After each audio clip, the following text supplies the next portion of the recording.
Dr. Rogers, and the entire administration for your continued support of our outstanding athletic program and allowing me to share some of our full highlights, including our student athletes. We've had another great season that included 1 Nassau County quarterfinalist, 3 Nassau County semifinalists, 2 Nassau County runner-ups, and 4 Nassau County champions, and 1 Long Island champion. With all of their success in the fall, I'm also very proud to announce that our student athletes continue to excel in the classroom, and all of our teams this fall earned the New York State Public High School Athletic Association Scholar Athlete Team Distinction, a true testament to our coaching staff and our athletes' commitment to being student athletes. So thank you very much.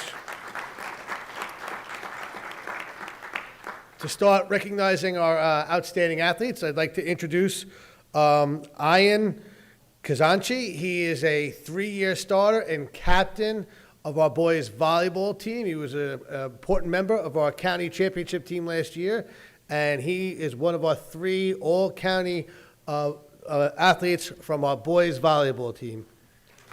Congratulations.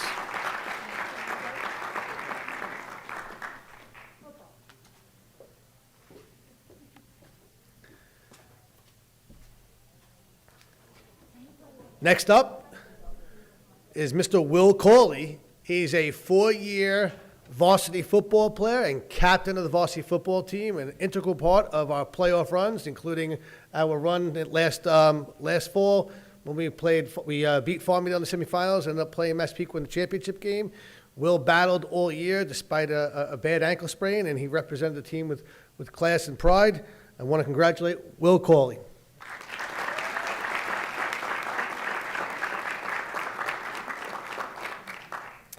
And at this time, I'd like to introduce our badminton coach, Mr. Tom Rooney.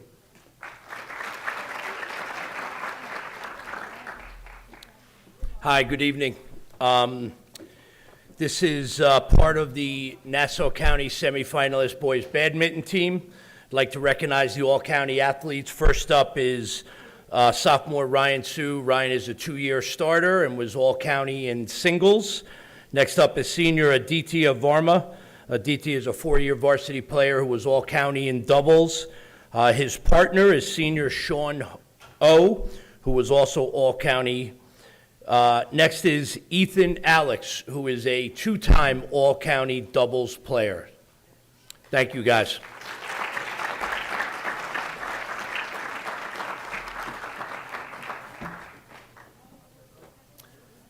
And now I'd like to introduce the girls soccer team and Coach Tyler Arnone.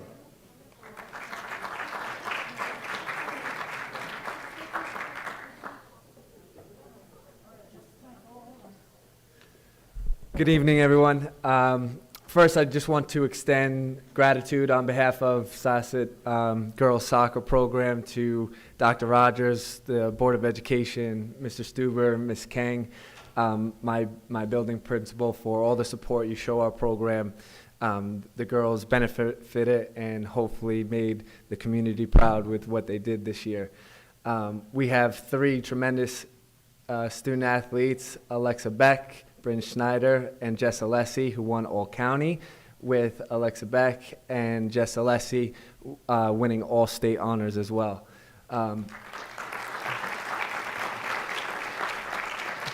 Jess Alessi will continue her soccer career at Cornell University next year.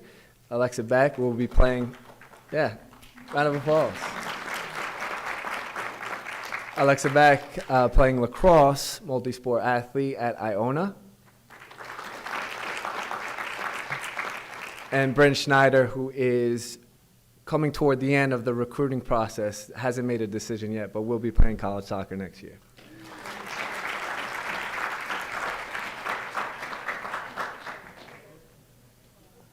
Congratulations, ladies. At this time, I'd like to introduce Coach Rich Caffiero, who coaches our boys cross-country team, who are New York State qualifiers representing Nassau County. Thank you very much. Good evening, Ms. Chang, members of the Board of Education, Dr. Rogers, administration, and our Syosset community. Syosset boys cross-country team had a very successful season this year. The boys were undefeated during the regular season, which helped them earn the title of division and conference champions. Although on county day the team was dealing with a few injuries, the team bounced back the next week, winning the state qualifier meet by 1 point. So exciting, right to the line it mattered, and earning a trip to the New York State Championships at the Queensbury, New York race. At the state championships, the boys placed 9th out of 36 teams, which helped them extend their season to the prestigious New York State Federation meet. The state meet was one of the best performances in our program's history. The team's success is largely due to the boys on stage right now. Junior Christian Frangus couldn't be here tonight, but earned the All-County title for 2 years in a row. Gavin McGann ran one of the fastest times on the right hand, on your left, my right, ran one of the fastest times in our program's history, 16:11 at the Bethpage course. Earning All-County, his competitiveness is second to none. And finally, senior Tyler Gainey on your right. Had a tremendous and consistent year, placing 11th at the state qualifier meet, earning All-County honors. His leadership was an integral part of the team's success. Thank you very much.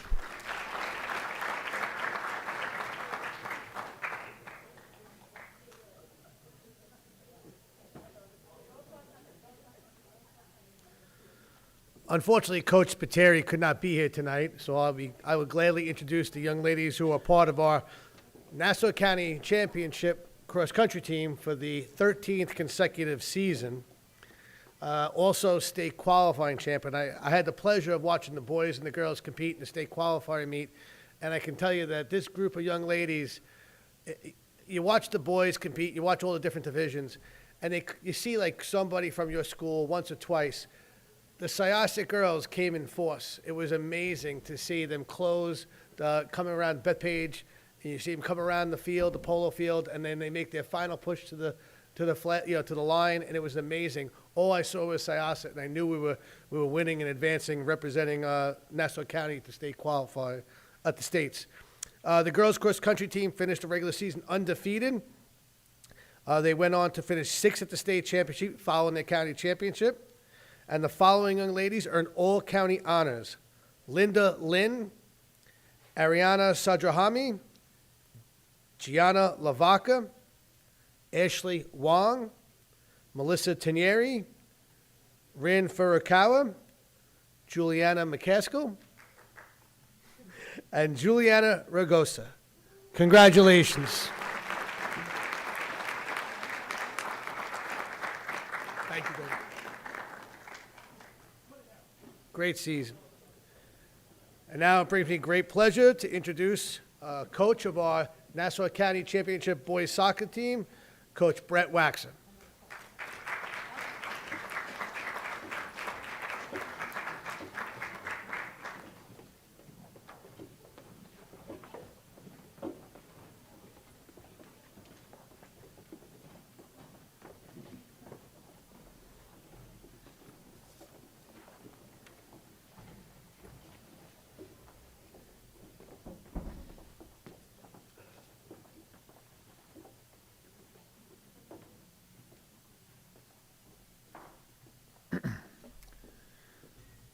Thank you, Dr. Rogers, Central Administration, the Board of Ed, and the high school administration for all your support year after year. A special thank you to Mr. Stuber for all your hard work and guidance you provide for all our teams, coaches, and especially our athletes. I have to say thank you to Coach Pedicini, our assistant coach, the man, the myth, the legend. To win the Nassau County Championship is such an amazing accomplishment, but to win it with such a great group of young men, parents, and coaches is just special. The love and respect this team had for one another formed a great culture, and this journey we spent together is something we will always remember for all our lives. Losing in a thrilling 5-4 overtime match in the Long Island Championship didn't change how proud these boys should and deserve to feel. It's with great pride that I call each member of the team's name tonight. Chris Ancona, Cameron Chan, Alex DeRosa, Anthony Fiore, Danny Flynn, Jack Gubin, Zach Kaufman, Cody Lefkowitz, Xavier Javi Navarro, Miles Nevins, Sebastian Oyaga, Chase Pendrick, Xavier Pultz, Anthony Rizzo, Cesar Rubio, Thomas Reichowitz, Owen Sackett, John Shaughnessy, and Andrew Zamet.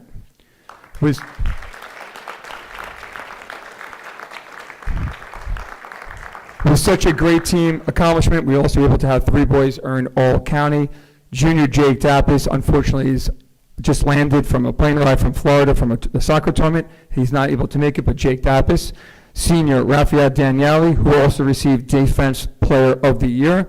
And senior captain Jack Pendrick, who was also recognized for earning the Ralph Whitney Award, which is the Conference Player of the Year. He was also Newsday's second team All-Long Island, and he was also a second team All-State. Thank you to all athletes tonight and everyone.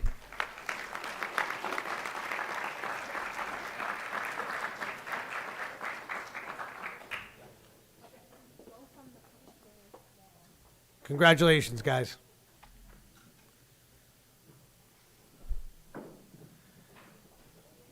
And now it brings me great pleasure to introduce our head coach of our girls swimming and diving team, Coach Mike Cipollino.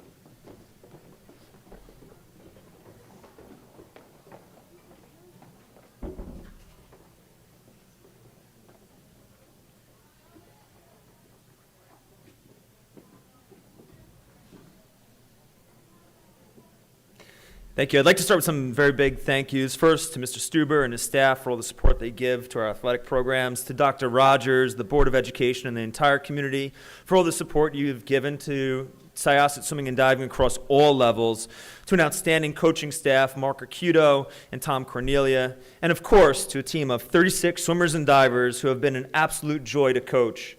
I'm so proud of this group, not only for the amazing accomplishments that they've achieved in the pool, but also for the great things that they have done for the community. At the start of our season, our girls team took the lead in organizing a Swim Across America event to raise money to help fight cancer. Syosset's fundraising total was over $15,500, and the event that we organized raised over $25,000. In the pool, our success continued, where we brought home our 4th consecutive Conference 1 championship, 4th consecutive division championship, and finally our 3rd consecutive county championship. It took the entire team to achieve these accomplishments, and here with us tonight are Jamie Beck, Hannah Chan, Rachel Chen, Haley Chi, Sophia Chin, Amanda Chin, Allison Chu, Lucia Garcia, Allison Hugh, Caroline Hugh, Layla J. Bear, Sophie Kill, Katie Kunn, Victoria Lau, Summer Lee, Rachel Lee, Priscilla Lee, Joelle Lee, Daniela Lerick, Madison Lynn, Jacqueline Liu, Rachel Liu, Jackie Liu, Chloe Ng, Mia Q, Sabrina Shen, Carol Sun, Emily Wang, Jamie Wong, and Isabella Young. It takes a big team to win the county championship. I'd also like to acknowledge our all-county and all-state athletes. Rachel Chen, all-county. Amanda Chin, all-county. Caroline Hugh, all-county, all-state. Joelle Lee, all-county, all-state. Jacqueline Liu, all-county, all-state. And finally, Madison Lynn, all-county, all-state. And she was also honored by Newsday as part of the All-Long Island team. Great job, girls. Thank you very much.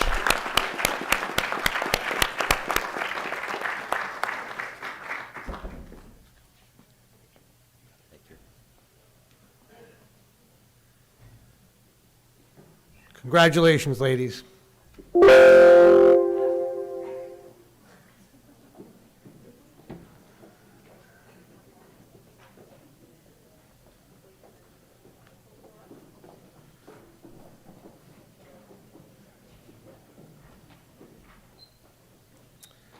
And last but certainly not least, our Nassau County and Long Island champion and New York State finalist girls tennis team led by head coach Shai Fisher.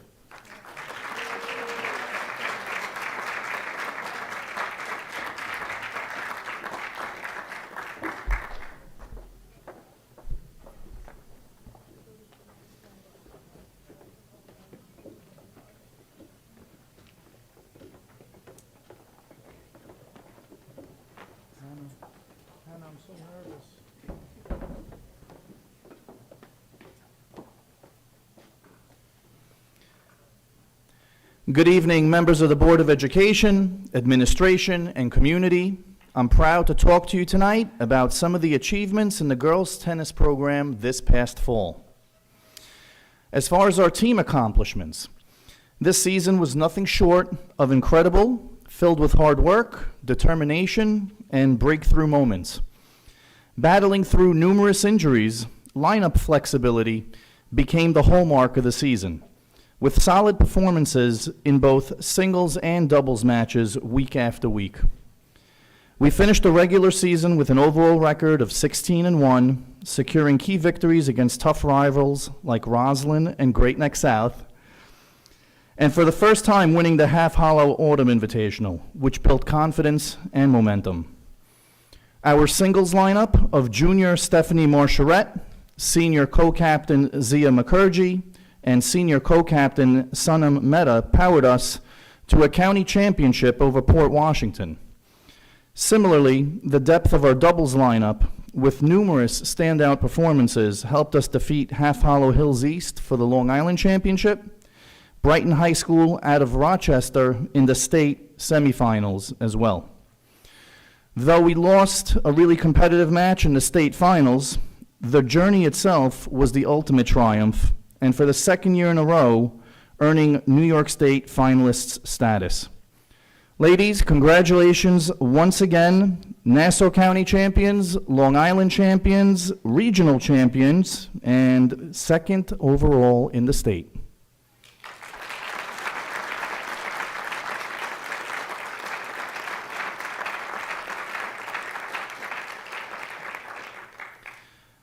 Moving on to our individual honors, we had 3 ladies earn All-County. We had freshman Dia Varma and 8th grader Selena Wang. They advanced all the way to the quarterfinals, earning All-County in doubles. And then in our singles tournament, junior Stephanie Marcheret advanced to the quarterfinals, earning All-County as well. Congratulations once again, Dia, Selena, Stephanie, on your All-County recognition.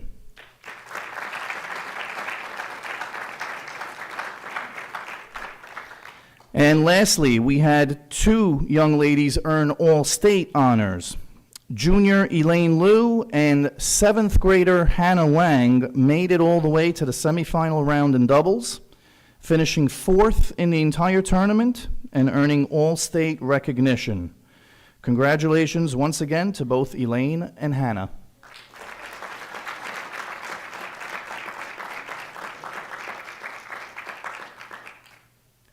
Congratulations, all ladies. Thank you once again for a tremendous season.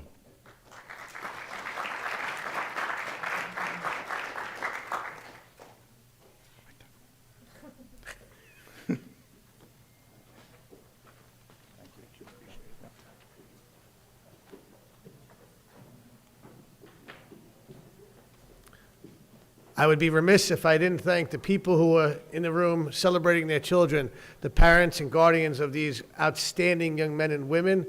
Congratulations. I know I speak for all the coaching staff that we can only imagine how proud you are of these tremendous young student athletes. So congratulations to the parents as well.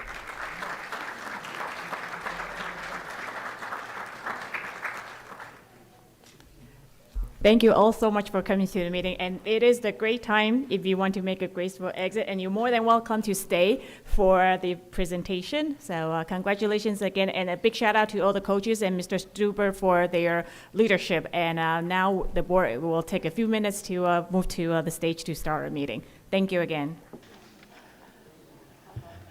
Okay, so we are going to start our meeting. And the first item on the agenda is the approval of minutes of the December 9th, 2024 meeting. Can I have a motion, please? Ms. Levitan, seconded by Ms. Valkov. Are there any questions? All in favor? Opposed? Any abstentions? And Dr. Rufel, can we have the treasurer's report, please?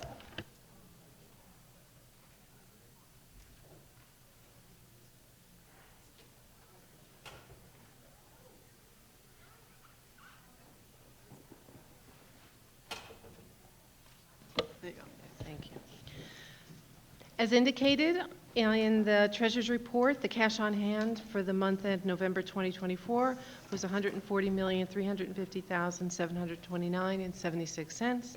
It shows that bank balances for all cash accounts were reconciled to the book balances and were collateralized in accordance with the district's banking agreements and investment policy. Thank you. Okay. Thank you, Dr. Rufo. Can I have a motion, please? Mr. Rotolo, seconded by Dr. Park. Are there any questions? All in favor? Opposed? Any abstentions? Okay. And then we are going to have Dr. Rogers to give us his monthly report, please. Just two short comments from me because we have some, I think, interesting presentations that I know the board is interested in discussing. But I did want to just notify the community that we'll be sending out a survey later this week. As you know, we've invited members of the community, alumni, to be part of a committee to help us narrow down the options for what a future mascot might be for the school district. And we're going to be soliciting some input from community members via an online survey. So I wanted to let folks know that that was on its way. And we got a dusting of snow today on the ground, and it just reminded me that I wanted to share that as we've done in recent years, although the state has made it possible to do remote days on snow days, if there is a day when the snow is going to be something that I think students will appreciate having the opportunity to play in, rather than have a remote day of instruction, we'll just have what is now called a traditional snow day.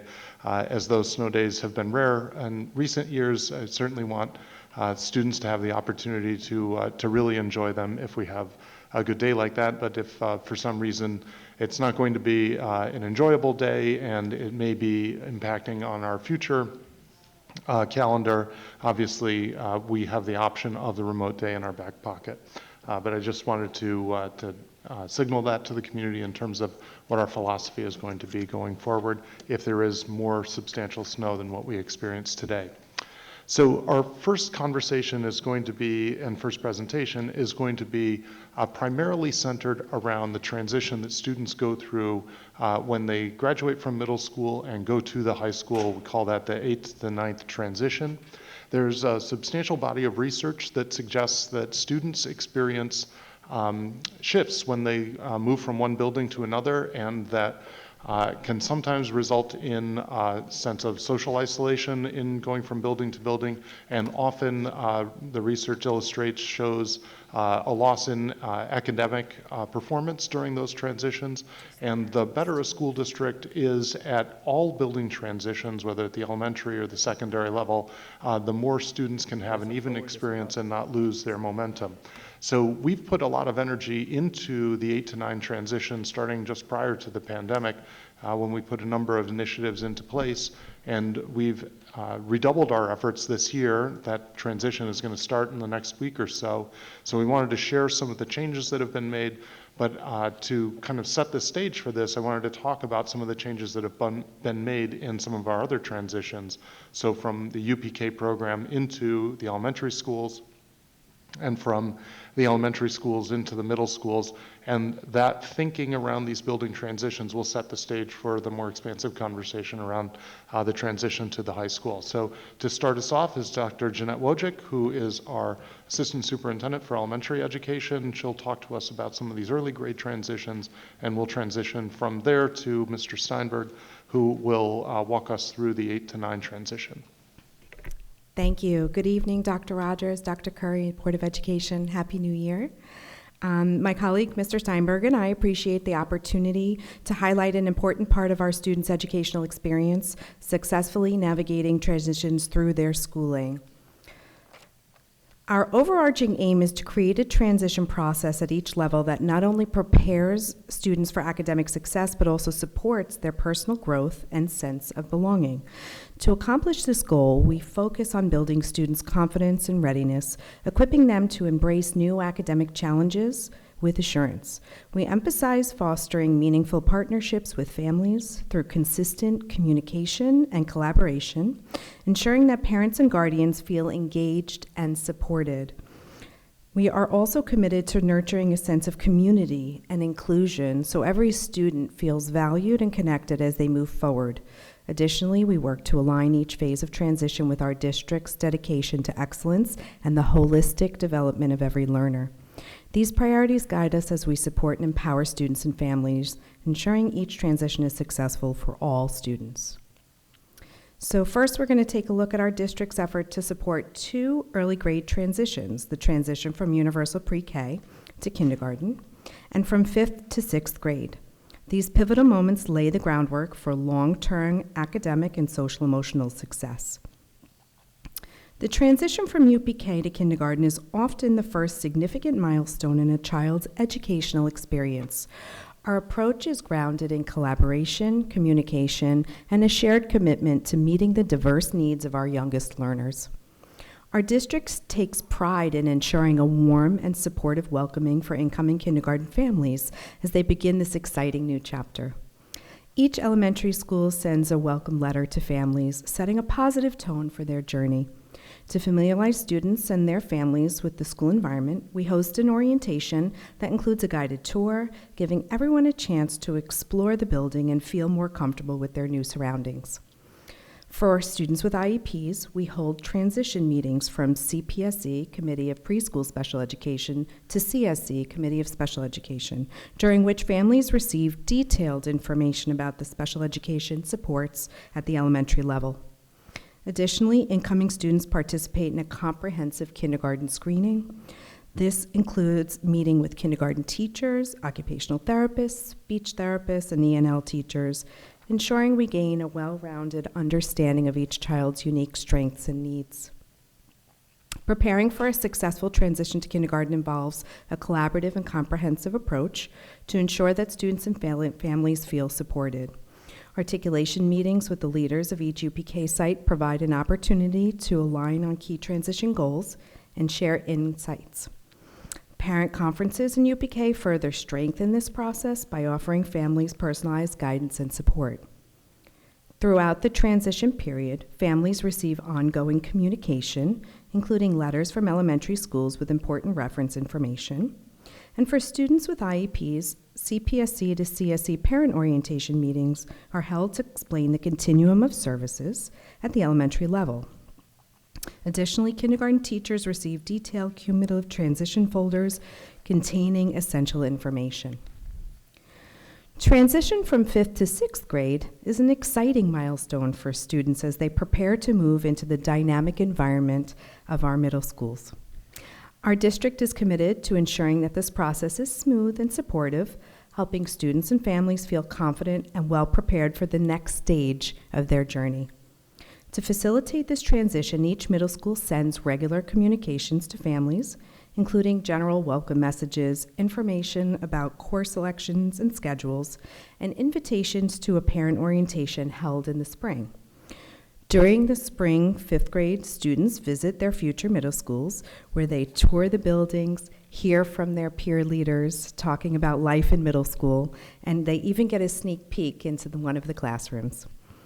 In August, incoming 6th graders have the opportunity to attend an optional orientation. This session allows students to practice reading their schedules, tour the building once again, and get to know each other by participating in fun icebreaker activities. These thoughtful steps ensure that every student enters middle school feeling supported, informed, and excited about the opportunities ahead. The transition from 5th to 6th grade is a collaborative process involving educators, families, and support staff to ensure that students are set up for success in middle school. Guidance counselors work closely with 5th grade teachers to gain a comprehensive understanding of each student's achievements. Communication with families is ongoing, providing updates and resources to support a smooth transition. At this point, I'd like to welcome my colleague, Mr. David Steinberg, who will be speaking about the transition from middle to high school. Okay, thank you, Dr. Wojcik. Hello, everybody. Happy New Year. Thank you to the Board of Education for the opportunity to have this conversation with you where we can be talking about this pivotal point in our students' academic career. Before we go forward, though, in this story, I think we have to take a little bit of a look back to where we came from here. This has been a conversation we've been having for some time. And one of the things we've noticed over the past 10 years or so is that the number of students, ninth grade students, who take an honors level course is on a steady increase. It does rise in the, as we see that data. And that has raised questions over the past of, well, at what expense is this happening? Are students choosing this path, and are they doing this at the expense of their mental health? Are they doing this at the expense of other opportunity? Something that we really want to be close to. So when we look at some additional data on this, and we look at another piece of data, and we look at what are the overall drops over that same period of time.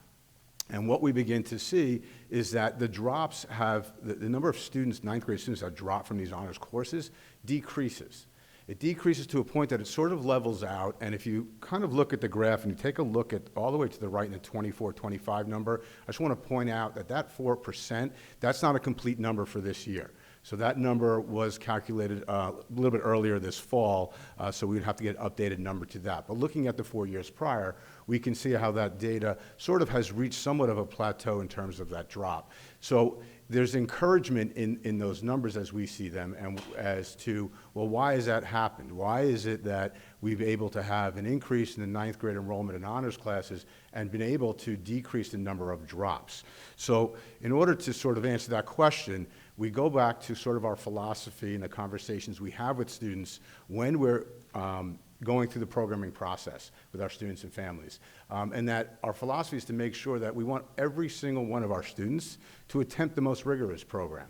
And that doesn't necessarily mean that they have to take advanced coursework. It means it has to be rigorous for them no matter what the level that they're at. But we do not want them to sacrifice their well-being for that rigor. So there's that fine balance that has to come into play. And so what has worked for us over the past is that we have workshops in multiple subject areas to provide support for students at whatever level they're at. They have that ability.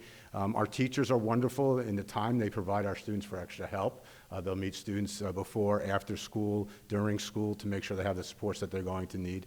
And then timely communication with parents, which is critical. That partnership with parents is very important so that parents understand early that if a student's struggling in a class, that they understand what's happening and can help at home also provide the needed supports. Any of the accommodations provided for students through IEPs and 504s at every level is going to be provided for our students. And over the past 7-8 years, we've established a very extensive MTSS framework here that provides an ongoing way to monitor how students are progressing academically, and again, no matter what level they are. So as soon as that we notice that a student may be struggling, whether it be academically or on a maybe behavioral side, there's recommendations to that MTSS committee where then interventions can be placed at that point as well. And then in addition to that, we've been bolstering our mental health services to ensure that if students are struggling academically or struggling in a school setting, they have the opportunity to talk with guidance counselors. We have the opportunity to bring in social workers and psychologists if that's going to be needed.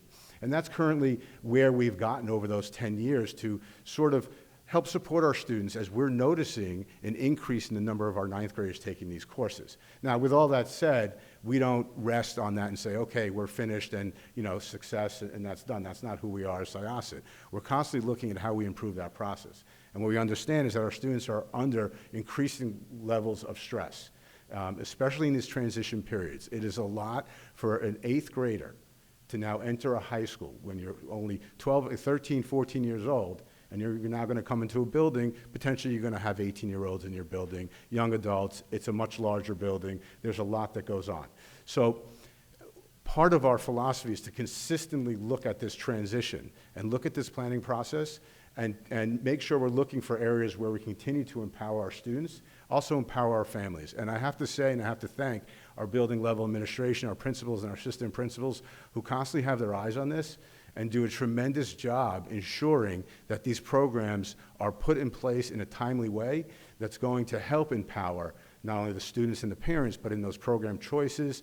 There's a lot of long-range planning that goes into high school. One of the things that we'll hear often out of the high school is that it's 4 short years, but they're pretty long years, and there's a lot that goes on. So we'll talk a little bit about the multiple on and off ramps to courses, the depth and breadth of the course offerings. We'll get into that in a little bit, and that there doesn't need to be this sort of pressure in that 8 to 9 transition of having to do it all in 1 year. Okay, although it's 4 short years, there's plenty of opportunity for that. And we'll talk a little bit more about that. So you have those opportunities.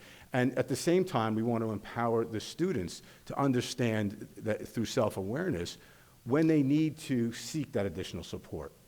So they can judge, am I in the right course? Am I in the right place for this right now? And what kind of support may I need as the student? Because we'll have that support, okay? So those supports are there, but students will have to learn to advocate for themselves. So when we looked at 24-25 transition, what we've been able to do this year, and this year alone, is we've made some significant improvements to the process. The one that we're actually really excited about is going to begin tomorrow, January 7th. These are in-district field trips where every one of our 8th graders from both Southwoods Middle School and Harry B. Thompson Middle School will visit the high school. They will visit the high school over the course of 4 days. So Southwoods will visit the high school tomorrow, and on the 14th, and the 8th graders from HBT will be coming to the high school on the 9th and the 15th, where they're going to be led around by high school students as the 8th graders get exposed to all the different elective opportunities that they will have. So they will go and visit the human ecology, they'll visit technology, they'll visit the art department, and they'll visit teachers, students, and they will see the coursework. So the idea behind this is that when they get into their program period, they have now already been in the high school, they've had a touch point in the high school, they've seen the high school, they got a feeling of what it's like, they have spoken to high school students, and they've spoken to teachers, and they've seen and got to hear about a curriculum that might interest them or might not interest them. So we're really excited for that to kick off tomorrow. That's a big improvement, and that's taken a lot of work, and again, a big thank you to the building level administration for putting all of that together. We've also included this year a 9th grade specific curriculum guide. So the teams have been hard at work reviewing the overall curriculum guide, updating our descriptions, making sure that things are nice and clear for everybody. And then the decision was, well, let's pull out the 9th grade available courses so that it's more accessible to our 8th grade students and their parents, so they don't have to go through this, real big catalog of all these courses that they're not eligible for yet. They still have access to it. You can still access that on the website, so that you still can see it and what might be coming, but yet you can see what's right in front of you in the 9th grade guide. On top of that, too, we made a shift in one of our courses, our 9th grade peer educators course, which is a leadership course at the high school for 9th graders. In years past, that course met every single day. And by meeting every single day, what that does is it kind of limits the ability of some of the 8th graders to get that in their schedule. It competes with other courses like music and art and things along that line. When we had our articulation meeting in December, which we'll talk a little bit more about in the presentation, the idea was circulated in that articulation committee, which is comprised of the high school and middle school guidance counselors, along with teachers and administrators. And it was decided that that class should move to an alternate day course, because it will open up flexibility for the incoming 9th graders. So more students would be able to take this leadership course as they come into the high school, and it would open up a half credit, basically, for them to take an additional elective. So providing them more choice as they come in.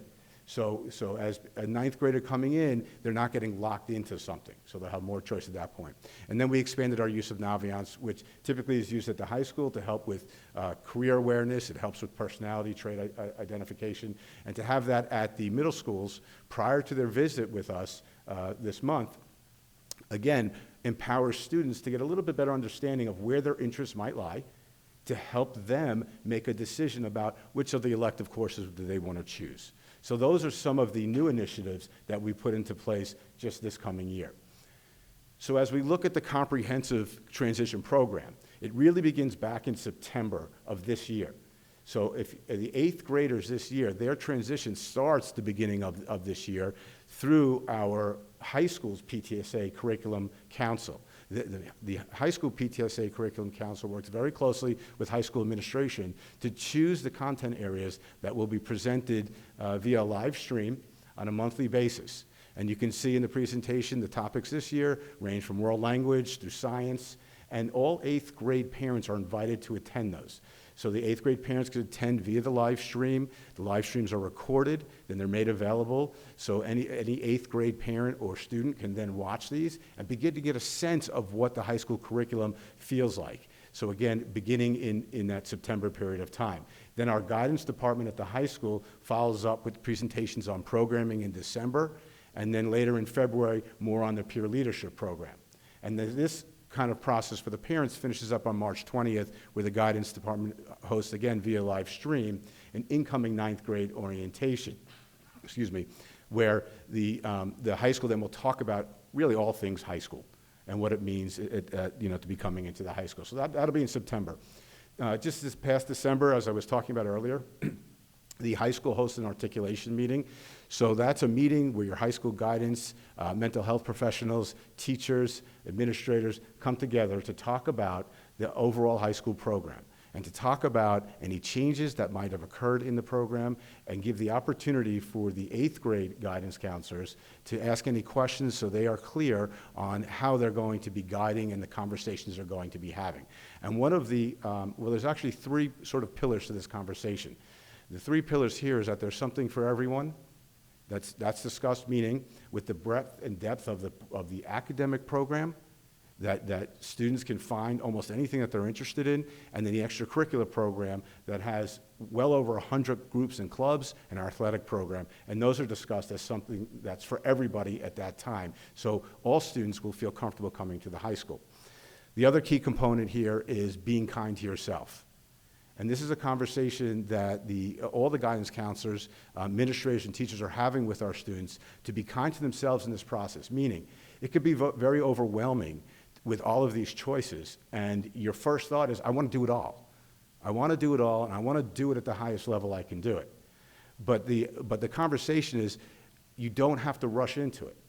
You don't have to rush into it, because the third piece of this is that there are multiple on and off ramps to the academic program once you're in high school.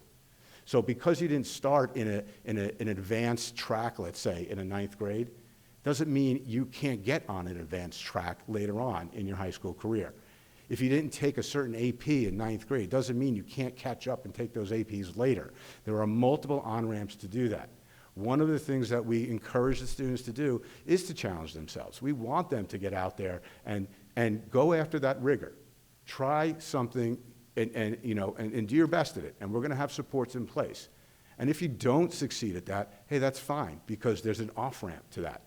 And we can get you off that and get you into a course and get you on a path that's more suitable. And the next year, you can try again, right? And you can try again at the next point. So the idea is to sort of go after that rigor, challenge yourself, but don't do that at the expense of your own well-being. We want that to be balanced. So that is something that, again, will keep coming up in terms of what happens within those conversations. So on tomorrow night, the 7th, we'll be releasing, you'll see the high school, Dr. Durante will be sending an email welcoming all 8th grade families to the high school. And in that email, he will have a link to the e-book. So the e-book is a 9th grade orientation book where there is a recorded message from Dr. Durante, which I highly recommend that you listen to it. He's wonderful. It is warm, a welcoming, comprehensive message. You immediately feel welcome to the high school just listening to that.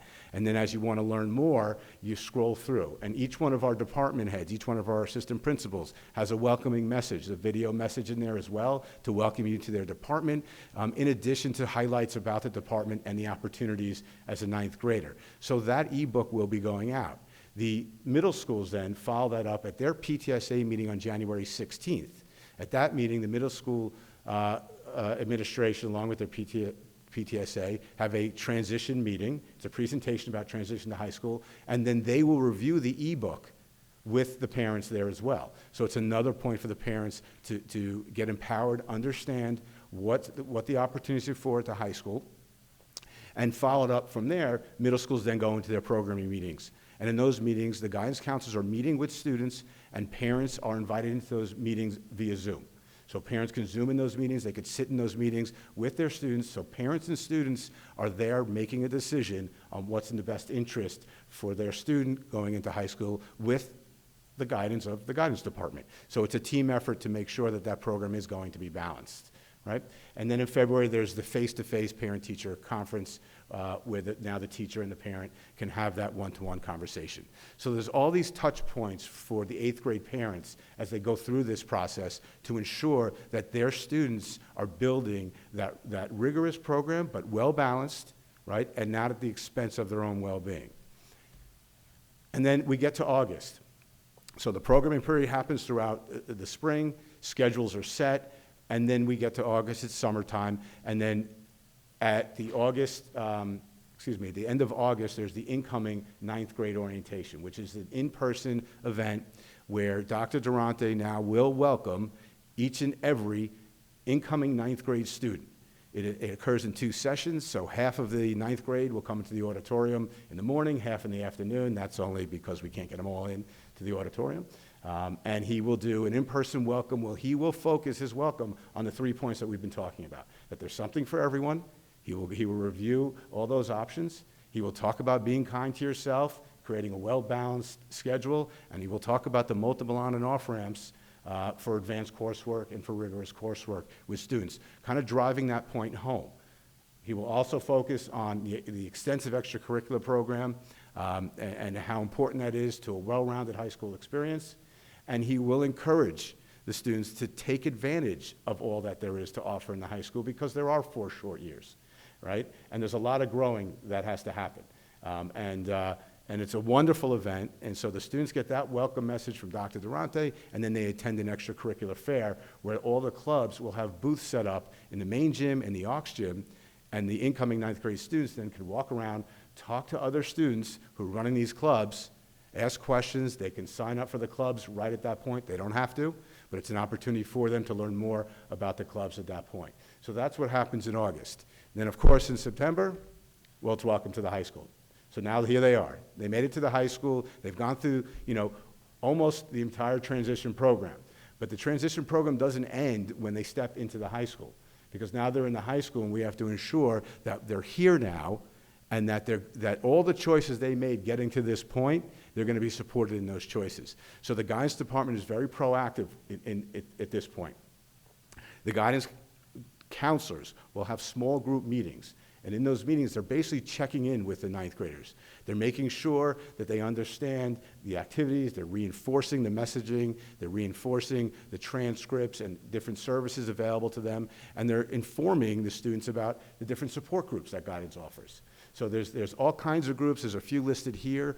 There's groups on executive functioning, which for an incoming 9th grade student can be one of the more difficult pieces as you come into the high school, and now you're taking on high school level coursework, and now you have to begin to figure out, how am I going to time manage myself? How am I going to do all of this and get all this done? So there's support group for that. Test anxiety, which is a very real thing, as we all know, and if someone's new to the district, or a family is going through divorce. So these support groups are there, in addition to other mental health supports, should those things be needed as well. And again, to circle back to MTSS, that MTSS committee will meet again, and students will be identified over the course of the first semester that they're here, or the first year they're here. And if students are identified as students who might be struggling academically or behaviorally, then they will be recommended to MTSS, where then the professionals then can come in and take a look and say, okay, what kind of other supports do we need at that point? So they get through all of that, and then they're here. Right, and then they're here. So that's our extensive program, and those are the changes we made to this point. So I will just say thank you, and open up the floor at this point for any questions or comments. Okay.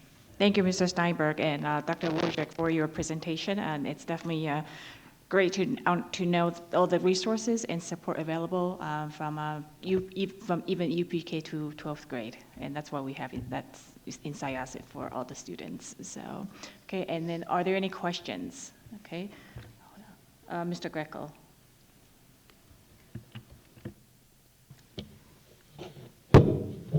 Thank you both. Always so helpful to hear from both of you on these issues. I have a question. This one pretty narrow. So AP World 1, you gave a figure with at least one honors course being taken as I think it was 77%. Does that include that one particular class, and you'll understand why I'm asking, does that include that with respect to the other 4 core honors classes? Yeah, yeah, so those, the honors courses in this data would include the AP World, it would include the Spanish honors, it includes the English honors, and it includes science and math. Yeah, that's what's included. So obviously, I know so much goes into putting together these presentations, and then the last thing I'm trying to do is, critique it at all. But one thing that would be helpful, at least for me, is when we have this kind of presentation and you give us a graph that says freshmen taking at least 1 honors course, I'd love to see percentage of freshmen taking 2, 3, and really what I'm looking for would be 4 and 5. I just think down the road, we don't need that tonight, obviously, and I wouldn't ask you to come up with it tonight. But that would be helpful as we make decisions in the future to have that presentation and that information. So that's just one very, very minor comment. The other thing I'll say is the PTSA's curriculum committee presentation. I mean, they're wonderful, right? Your work with the PTA to get the heads of the departments to present with students. The 8th graders that are invited to that, how are they, is this an email coming from the building leadership, or is it just through the PTA that they're being invited? Because obviously, the more 8th grade parents that are watching that's very early on in the year, and then they realize that there's 6 of them, and then the guidance ones, and it's just a great transition into the high school. How is that conveyed to them? So that's an email that's sent out, I believe that's through Dr. Durante's office, through the high school's office. He sends it out, which is part of that welcome. Again, it's that, that touch and I have, we have to give a lot of credit to Dr. Durante. We all know him and we know how warm and welcoming he is. That's part of it. So he sends that email out to welcome them in. And if they miss it, any of these presentations, for whatever reason, again, they're recorded and readily available, so parents can go back and watch them again. So if anyone missed, tonight they're hearing this and they're saying, I didn't know about this, and they look back at the dates and they say, well, the last one is January 15th, I missed the first 3, they can go back and watch them, they're available. And just to your other point, I made a note about your data, so thank you. Ms. Dostrich.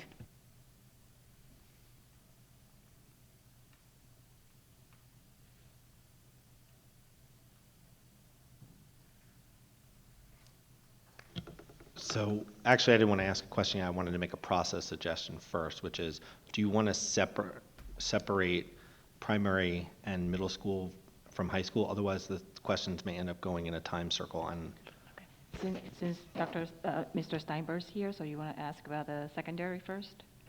I guess what I was asking is all of us do questions from one set of schools first and then circle up to the second set of schools, as opposed to having it go in circles back and forth between grades. It's fine. Go ahead. Just go ahead with your questions.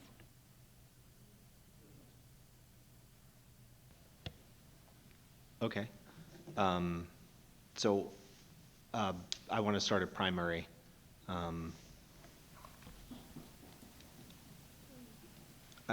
I guess my number one question is regarding students that transition from elementary to middle and IEP consultation.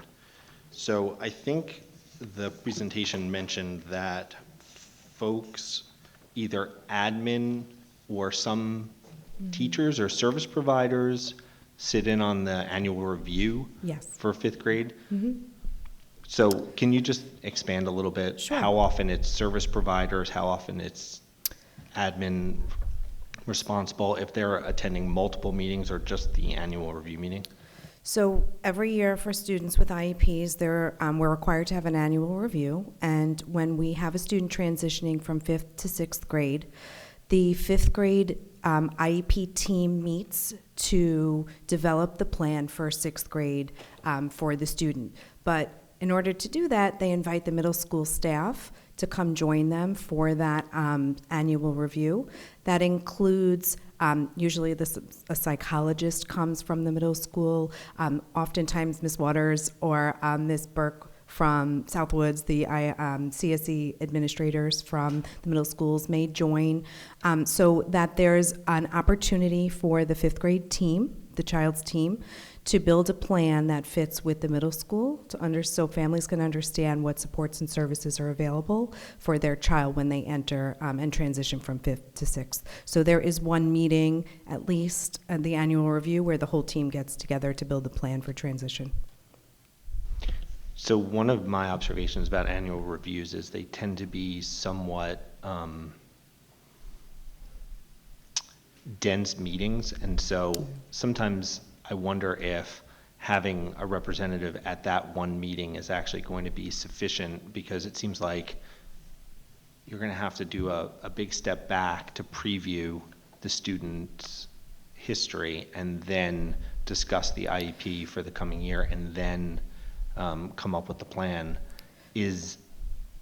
I'm just curious about why we chose sort of only the annual review meeting as the way to start that transition. So that's the official point in time where the plan is made for the child as they move into 6th grade. But before that, there's a lot of articulation discussions that take place. So oftentimes, the guidance counselors from the middle school speak with the 5th grade teachers.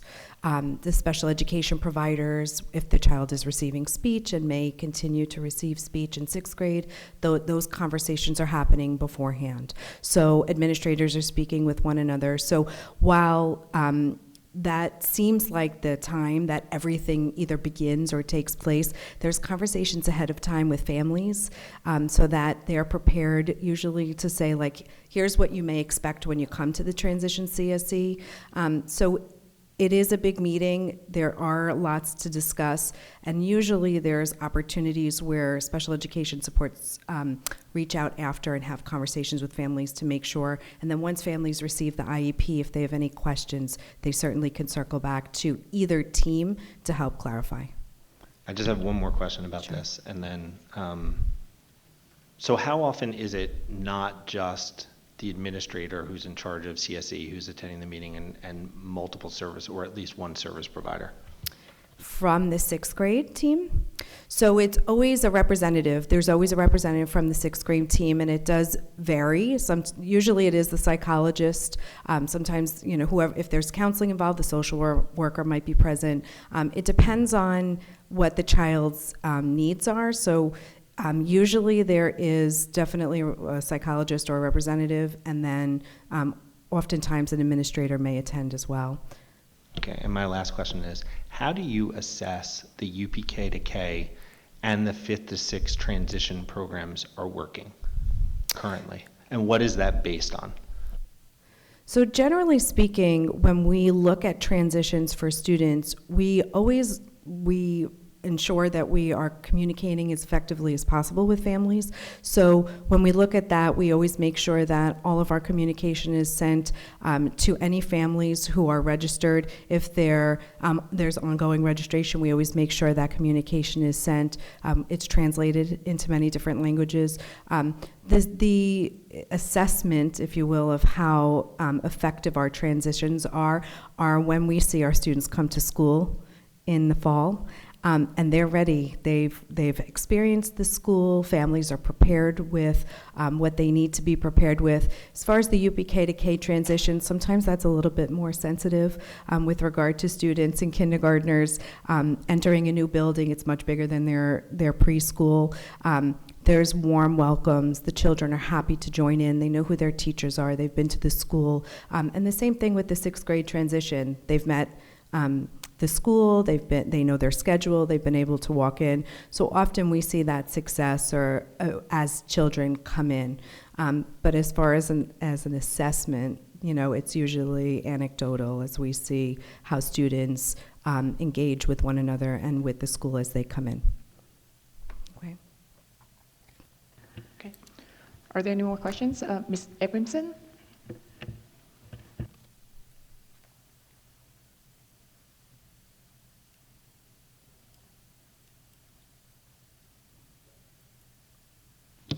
Okay, sorry.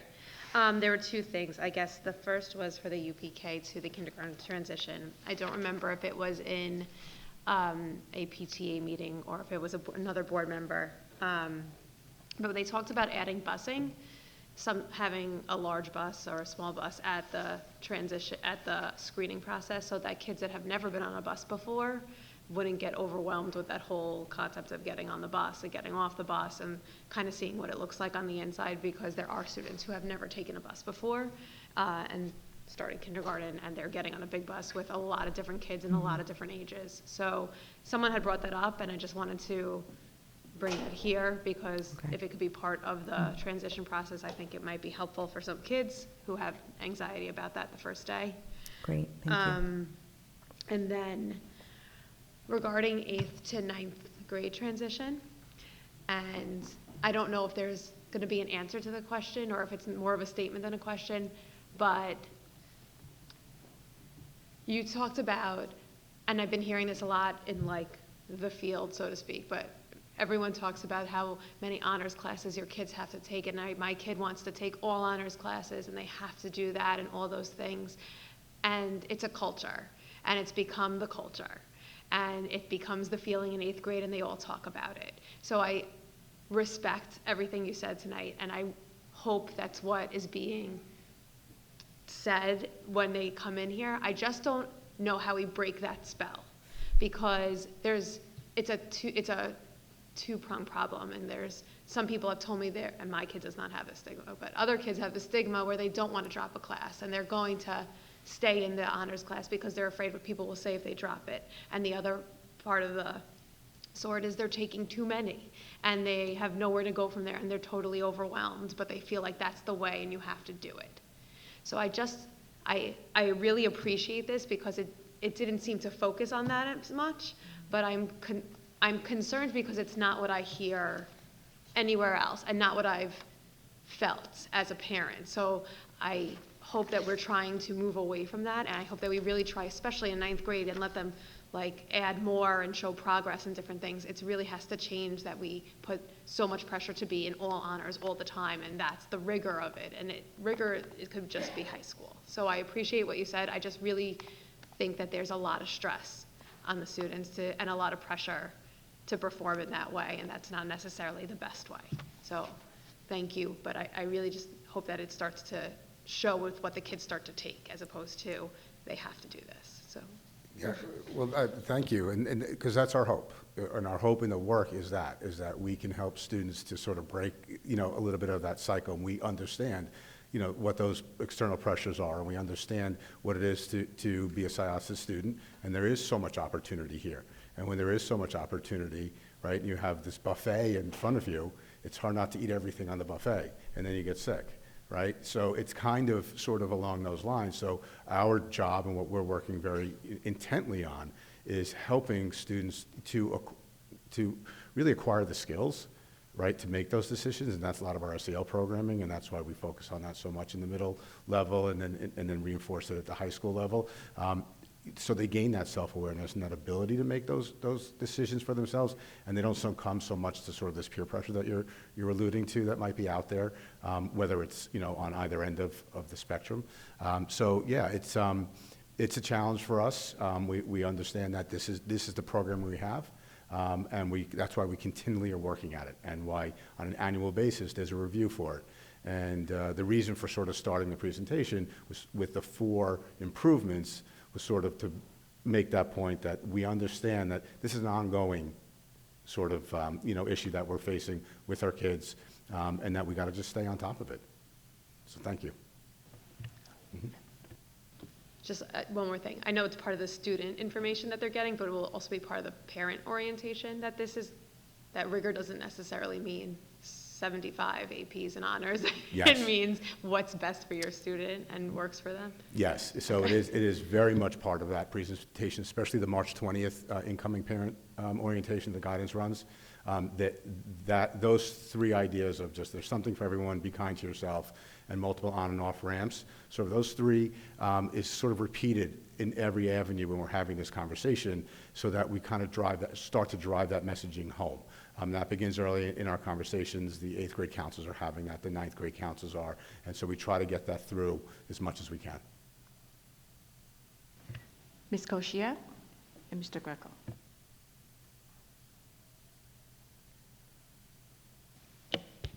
thank you for your presentation. I just have a couple of quick questions. At the high school level, you said that ninth grade peer is going to change a little bit, allowing kids to take the .5 elective. Do the kids have to take the .5 elective, or would they be able to have, like, let's say, quote unquote, free period in their schedule in ninth grade? Would that be an option for them? Yes, that's an option. There's nothing to say they have to fill that .5 credit. That could just be an every other day off period. Okay, all right, because I'm just thinking it would force a child who's in peer, because they do rigorous activities in peer, to force them to take another class. So you're saying that they could have, in essence, a free in ninth grade, which would be homework period or whatever they would want to incorporate it as. Correct, and as you know, for some students, that's something that those students would really welcome in that transition year, because it gives them a little breathing room.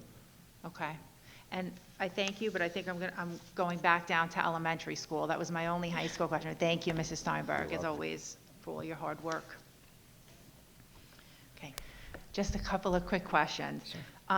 For the meeting with the directors and principals at each of the UPK sites, do we do any of those meetings at the UPK sites that we don't host as Syosset, that's in our pool of UPK host sites? Meaning, are we articulating with students who are not in our UPK about students who are not in our UPK? No, because we don't have numbers of where students may be. So right now, if a family's registered with our universal pre-K, we have that connection and the ability to articulate. But otherwise, we generally don't. Kindergarten orientation allows for that opportunity for us to get to know and speak with families of students who were not in our UPK and get to meet the students and assess some of their early literacy and pre-academic skills. Thank you. And also, I had a question about which I think would still be you, the fifth into sixth grade. I know in August there's an optional orientation for the sixth graders. What would you say off the top of your head is the percentage of children that show up for that optional orientation? Would you say it's a high number, mid number, low number? I'm not going to hold you to an exact number, just an estimated number. I'm not sure. I do believe it is well attended, but it is August right before school starts, and I know some families are on vacation, which is why it's not, mandatory. It's clearly optional. But I think students do use that opportunity to come in, look where their locker is, learn how to get to it, follow their schedule, meet some of their other peers, but I don't have a number. I can find that out. I'm just curious because if you haven't had that, if you haven't made it up to middle school yet, that orientation is actually really key, in my opinion, because I'm not sure if the parents, I know that they get the information, but whether or not they understand that if you're able to be home for that and send your child to that, it's so great for them, because to not have any other students in the building and be able to just kind of do your thing as a new student and, fiddle around with your locker and just make sure you have everything kind of under control a little bit before you show up. I think that's important. But I think that's all I have for now. But thank you so much for everything.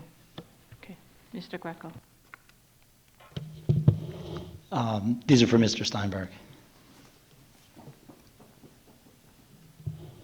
And literally just going to follow up on what Ms. Cushier just said. Same question about the high school orientation in August. Can you ballpark the attendance? Yeah. It's a busy vacation time, and there's only one, I believe, so just curious what kind of turnout you get. There's a tremendous turnout. The auditorium is packed both sessions. The auditorium holds 700 or so. You're getting majority of the kids, and if you come by the school, you'll see it's humming. You'd feel like school is in session. That's how many kids are there.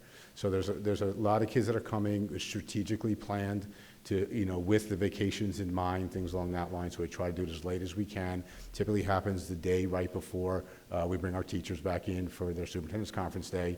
So everyone's heads are sort of back into the school year. So we do get really nice attendance there. In the event that, we have people who can't make it for whatever reason, they still want to come to the school as long as the school's, open, they come, they'll walk their classes, they'll walk their lockers. So, we do whatever we can to accommodate those that for some reason might have had a conflict. But to your initial question in terms of the attendance, very well attended.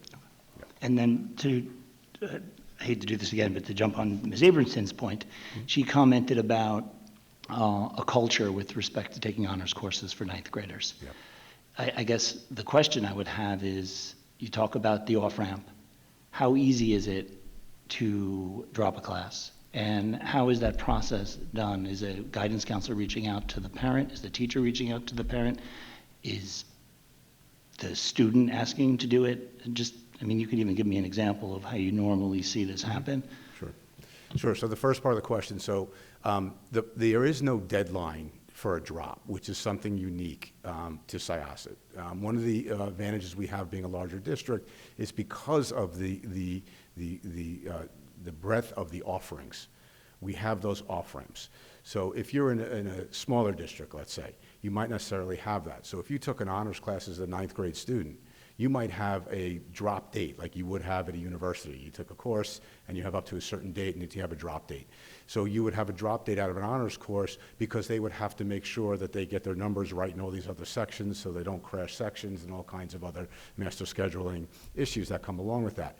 Our students can stay in those honors courses as long as they want. There are times where it could be halfway through the year, and they've tried and we've provided supports and the decisions made, with the student, with the guidance counselor, with the family to say, okay, this is not working out. Let's get them into a situation that they're going to be successful in, right? We want them to feel success and do that. So at that point, we make a change. We make a change at that point, and they would move into then the appropriate level. And then we'd put supports in place to make sure that even in that transition, that they're not losing out, that they're not going to be, falling behind in that situation as well. So we do that work. And so in terms of how that happens, that can be, the genesis of that can be from the student. The student comes to the teacher and says, I don't know that I can do this, right? A teacher will always inquire about conversations with parents. They always want to know whether conversations with your parents, are your parents aware of this? The conversation will have the guidance counselor. The guidance counselors will just want to understand why. What's the issue? We've seen students who drop out of advanced coursework for all sorts of reasons. It's not always just because they are not getting a good grade. We have students who are getting A's in some of these courses and they say, it's just too much. I've taken on too much. I've got to make a shift. Anecdotally, I have a junior in high school right now. Okay, she'll probably get mad at me for saying this. She's taken on too much. We're trying to adjust that mid-year for her, and she's in advanced coursework, right? She's bit off a lot, and so it happens, right? They're kids, and so we want them to make these decisions, but we want to be there for them and give them every opportunity to be successful. So that's why there is no cutoff date for the drops. It can happen at any time, and we can find a place for them in that off-ramp. And then we can on-ramp them to advanced coursework again to try, and it might be another pathway, right? So a student may not be finding success in a STEM area, but they might then say, you know what, I want to push myself in the humanities area that they weren't, or not, because they're focusing on something that's happening outside of school, and that's where their interest lies. So the idea is to help not only the students, but the parents to understand, and this goes back to this other point, is that we're all in this together, right? And so it's our job as the school to make sure that we're informing and empowering in this process so that students feel that they're empowered and supported to do their best work, however they define that, their most rigorous work, and that the parents are also informed and the parents aren't feeling as if they don't have a say or they don't have control of this situation. And so that's what we aim by having all of these different programs, and why the PTA has been such a great partner in this to help us reach the 8th grade parents. That was a big that was a big shift we made a few years back, where we weren't always inviting the 8th grade parents. And it was just sort of a conversation that came, why aren't we doing that? And we did it, and we saw the attendance rise. And, and while we're just on that subject, the other decision with those curriculum committees, the reason they're live streamed is what we notice is there's a much larger attendance when they're live streamed, because people don't have to come into the schools. So it's easy for them to just click in and listen. So we have more people learning about the different programs. I would recommend, we've already filmed you the last 2 minutes, but you should have everyone in this district hear what you just said, because it's really important. Thank you. Ms. Levitan.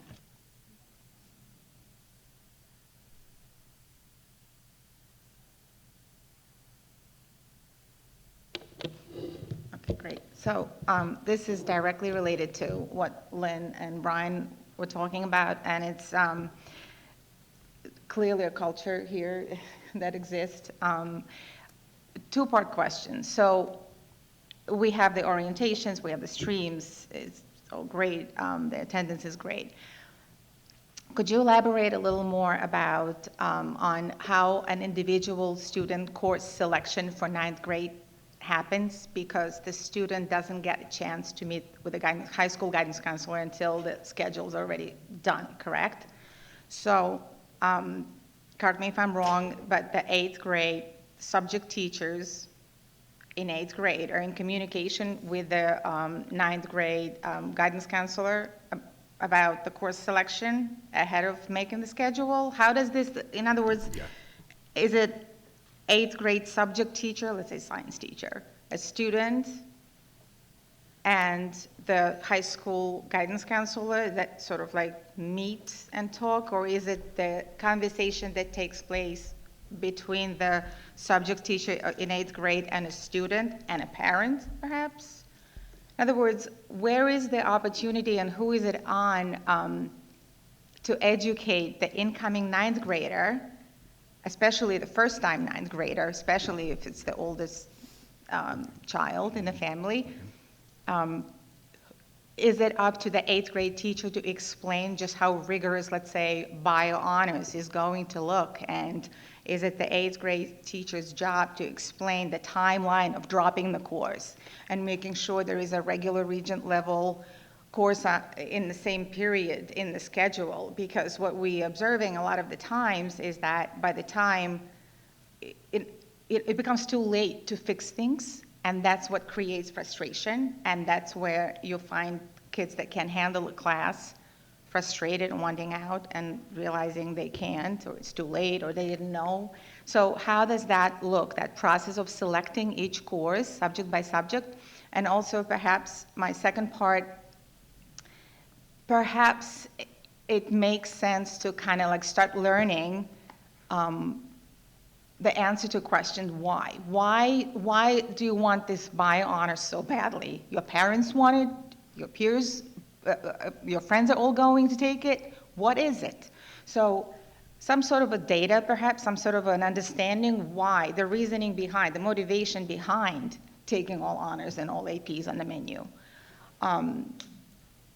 So once we, perhaps that will alleviate some of that frustration and pressure, and the kids are going to be taking taking on the work that they can handle and succeed at it. I'm just trying to think out loud how we could, help. Thank you.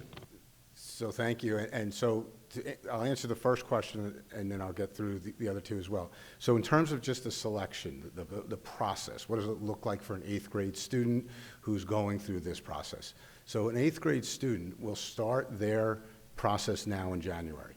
Okay, so we mentioned that they have the 8th grade visits to the high school. 8th grade students will come, they'll meet people in the high school, they'll get exposed to the curriculum in the high school. So that'll start them thinking in that process.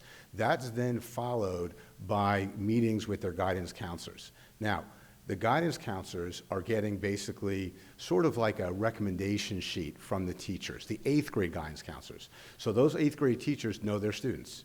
So based upon what they know about their students, they make a recommendation. And it's just a recommendation, it's a teacher recommendation, but it is one of the strongest points for us as a data point to understanding the proper placement for a student in 9th grade, because that teacher knows them the best. So they'll make that recommendation to the guidance counselor. Now, when the parents meet with the guidance counselors, or the parents are talking to their students at home, and I'm sure you understand this, sometimes those conversations can go away from a recommendation, or they can go towards a recommendation. Right? And in the district, the students have right to courses, right? So even as a teacher recommendation, it doesn't preclude them for signing up for a different course, right? So if I'm a student in 8th grade and my teacher says to me, okay, Dave, I think you're going to be best fit for the bio regions course, and I go home and my mother says, oh, no, you're going to honors. right? And then they call up in the meeting, the guidance counselor says, no, you're going to honors. I want them in honors. Okay, well, the guidance counselor can have that conversation with the parents and try to, talk to the parent about what the best placement is. But at the end of the day, the family is going to make that decision. The guidance counselor is not going to make that decision, right? Does that make sense? So, right. So that kind of goes into your second part of, so why aren't some of these students being successful at that point? And you're saying sort of, when it's too late. The hope is that when the system's working properly, right, that there is timely communication from teachers home to teachers to the guidance counselors as term of progress of a student. So at the first sign of a student that's struggling in any course, there should be communication. It shouldn't wait. There should be emails and phone calls home. That's the timely communication. And that's when conversations need to start. And then through that process, that's where we have our MTSS process, that committee, that those students can be recommended should interventions be needed. So we shouldn't have too many cases where it's a too late of a situation, right? Where the guidance counselors come in at the high school. They do come in early in the process. Remember, in December, there's the what we call the articulation meeting. And it's at that meeting, which happens at the high school, your 8th grade counselors will meet with your high school counselors. Okay? It gives them an opportunity. Eventually, they establish their own relation. They have long-standing relationships, so they can talk about their caseloads, and they can talk about the coursework and the rigor of that coursework. So a lot of our counselors in 8th grade, they're very familiar with the rigor and what's expected, of those higher level courses. And those conversations will be had. Okay, very similar to conversations that will happen with a teacher. I'll give you a quick example. When a student, let's say, is in the high school, and a student, let's say, wants to go to advanced coursework who's not in advanced coursework, that teacher might recommend that student go talk to that other teacher of the advanced coursework to get a better idea of what the time on task is, what it's really going to take, from the student's responsibility on that. And those conversations, the conversations counselors and teachers will have with parents. So then, again, going back to middle school, so now you have the articulation with the counselors in December, then you get to January, and now your students will get recommendations from their 8th grade teachers, which goes to their 8th grade counselor, then students and parents meet with their 8th grade counselors to discuss recommendations and overall program. Decisions then will start being made on what's the appropriate program for that student at that point. So again, when I talked earlier about it's sort of everybody's in that conversation. That's a conversation with the school, with the parent, with the student to say, okay, this is what we believe is going to bring your students success as they transition to high school. And the idea of having the supports in high school is so when it doesn't go right, for whatever reason, because there's so many variables to why something like that wouldn't go right, that we have the proper supports, whether they're academic, behavioral, or if they're mental health supports, that they're there to help the student be successful, and again, make any kind of corrective action if they make at that point. Ms. Dostrick. Thank you. Ms. Steinberg, I've been listening and thinking a lot about the way you're describing the way the process ought to work.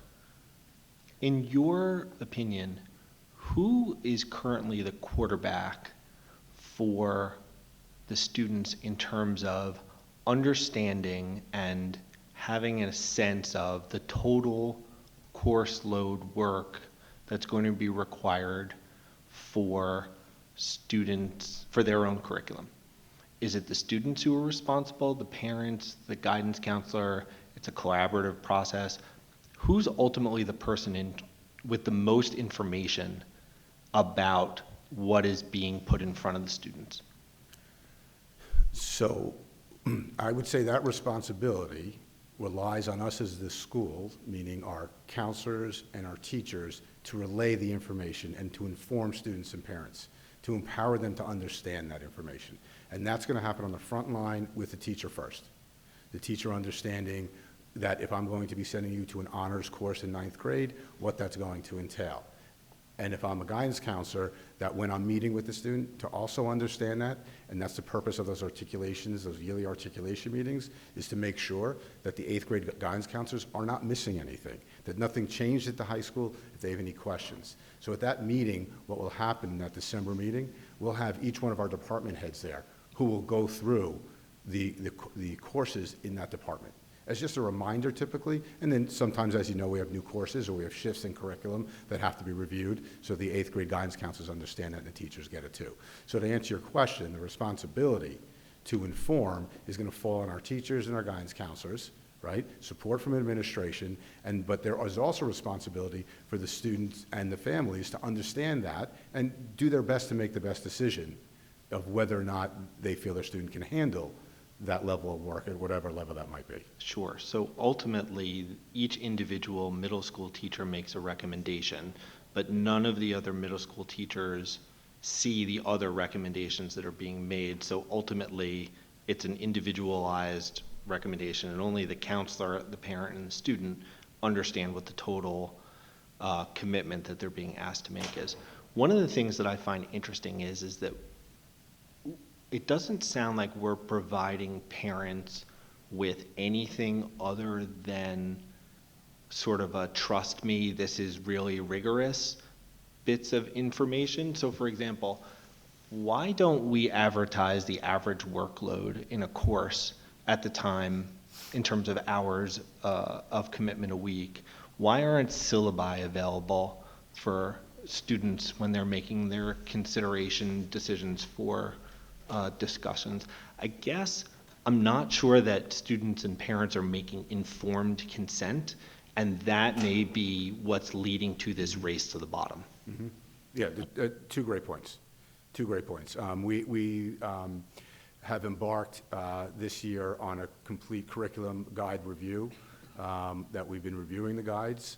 We are looking at the guides for improvements in terms of exactly what you're talking about. Where are those points where we can further empower parents? This idea of that you brought up about being more explicit about the workload in an advanced course would be helpful to parents. Those are conversations that we are in currently about what that might look like and how we need to present that. And even the idea of a scope and sequence on our courses to help further empower as well.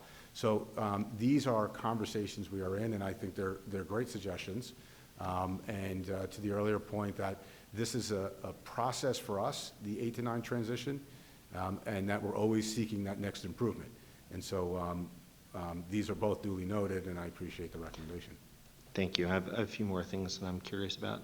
In your assessment, do you think there is greater friction for students to move themselves up in difficulty or move themselves down in difficulty? In other words, when students come to their guidance counselors, either for the initial meeting or subsequent meetings, and they say, no, I need to be in 7 honors classes out of 5, or no, I want to drop down from 5 honors classes to 0. How easy or difficult, in other words, which way does the friction push? I believe that's really a student-by-student answer. So it's relatively easy to move down in difficulty and relatively easy to move up in difficulty in an individual course? Roughly equally? I think it's on an individual student how that transition works and when that's going to happen. So I don't know it's such a black and white answer to that for students. I do think the jump from one level to a higher level is when you're not accustomed to that higher level is a very difficult move to make. Well, I'm thinking just in terms of course selection, not in terms of performance.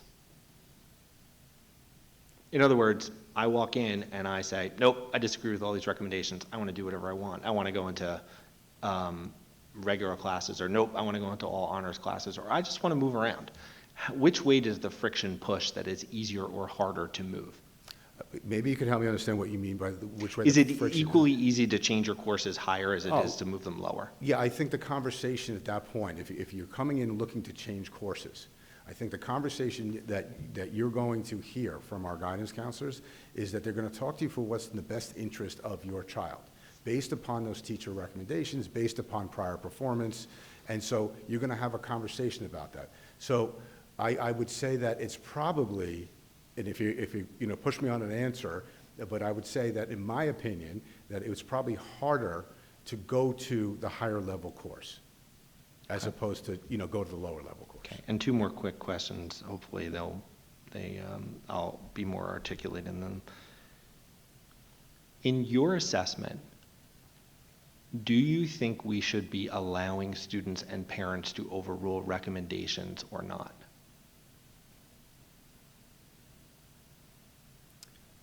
I think that what's really important in this process is that it is a collaborative process. And I think it's very important that the parent typically will know their child best, and that we need to value that opinion in the process.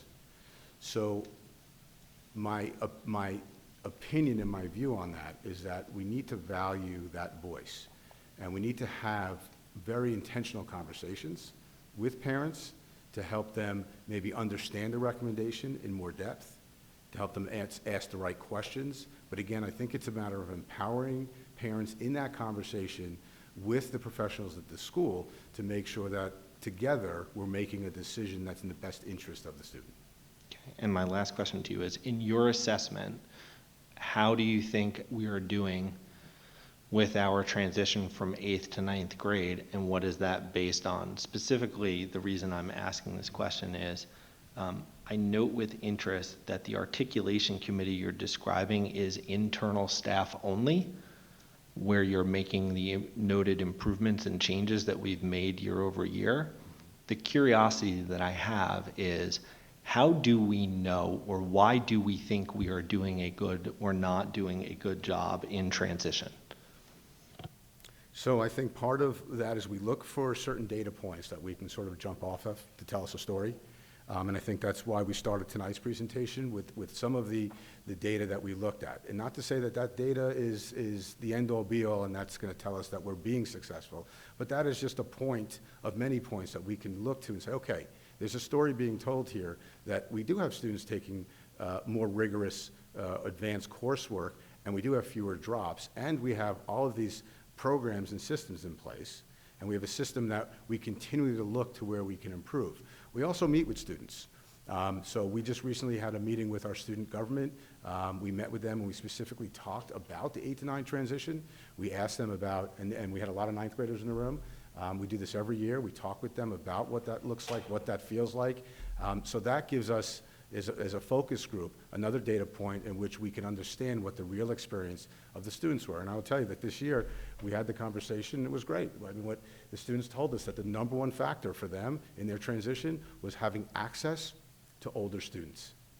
They said that was the best part of their transition. When they came to the incoming 9th grade orientation and they were given the tour by the peer leader kids, they were able to talk to them and ask them, they'll say the real questions, right? Because they hear the information from the adults, but when they start hearing it from the other kids, it resonates differently with them. And that sort of was the impetus to the idea of bringing the 8th graders into the high school starting tomorrow and having the peer leader take them around in their groups to classes, not have teachers do that. So they can then begin to talk more about what the experience is like. We see an increase in clubs. We see an increase in number of students involved in student activities and athletics. These are all other data points where we say that our students are transitioning well into the high school and they're finding success. So we do look at that. But with that said, we don't rest on that, because we also understand that pressures seem to be rising on kids every single day. And we understand that. And it's why that we constantly are reviewing this process to make sure that we are doing everything we can to stay ahead of that and to make sure they're having the easiest transition into high school that they could have. Okay. Are there any more questions? Dr. Park? Thank you. I love your 3 points in high school. I wrote them down. Something for everyone, be kind to yourself, and multiple on and off ramp. It's fantastic. And I wish that they will hear about this before they come to high school. And get into the habit of not stressing out. I believe when middle school students, 8th graders, anticipate on going to high school, their initial reaction is, it's going to be so hard. They're already stressed. But this 3 points is amazing, and if they have this, they know about this beforehand, and the culture is different in the middle school, going on to high school, maybe they won't be so stressed, and they won't feel like, okay, I have to take all honors class starting 9th grade because it's gonna be difficult, whatever, you know. Knowing that you have many opportunities to go up or down. You don't have to stress yourself initially. See how you're doing, and then see if you want to go up or down. There are multiple steps, opportunities for you to do that. You're not locked in. But then that knowledge has to be somehow well known in middle school, not when they get into high school, I think. And I love you are acting, I know our school as a whole district is working on self-advocate for our students, and I'm so happy that we are encouraging that, in, especially in high school, because that's when they really can and should learn to self-advocate. And I'm wondering, when they are not experienced, when they don't know how to ask, is there multiple venue for 9th graders to address their concern, not in a way that is not in a way that may be most effective, but somebody can guide them to do that? And is that also well known to the students? Is that a common knowledge among students that if they have this issue, you need to go to this person or that person? Or all teachers equipped, trained to pick up on the students' hint that they need help, and they can guide them to do self-education for themselves?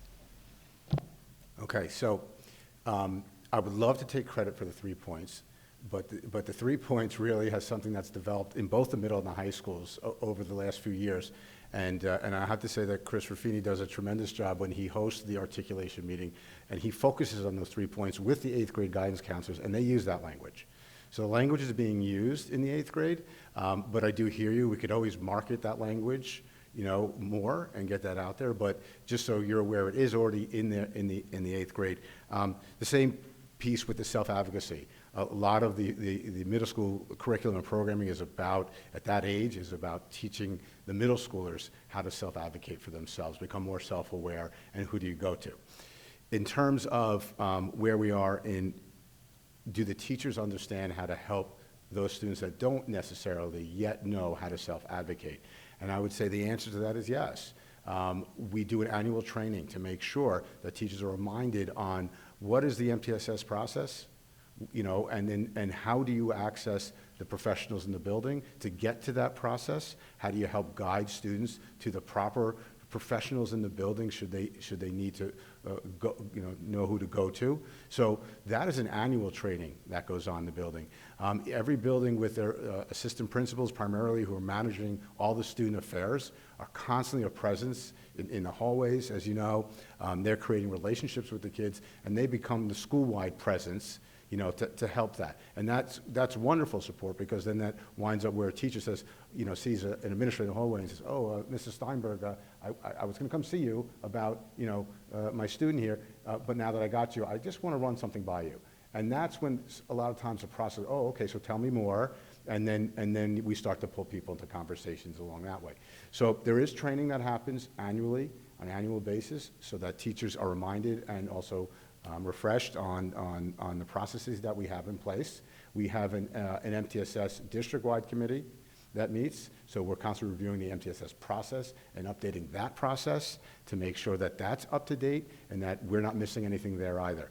So we're constantly in this sort of stance of we need to continually just stay on top of things, look for the improvements, because our kids change, right? Their needs are constantly changing, so we've got to make sure we're on top of it. Ms. Dostrick? Mr. Rotolo? Thank you, Mr. Steinberg. So I had a student, my older daughter went through the whole system, and there's a lot of the mechanics of course load, what classes do we take, is there a lot of Is there, is this a good teacher, is it not a good teacher? So I guess maybe from just looking at the pure mechanics of it, like I'm trying to step back and saying, okay, you're checking off all these boxes, but are you learning anything? Like, are you walking away?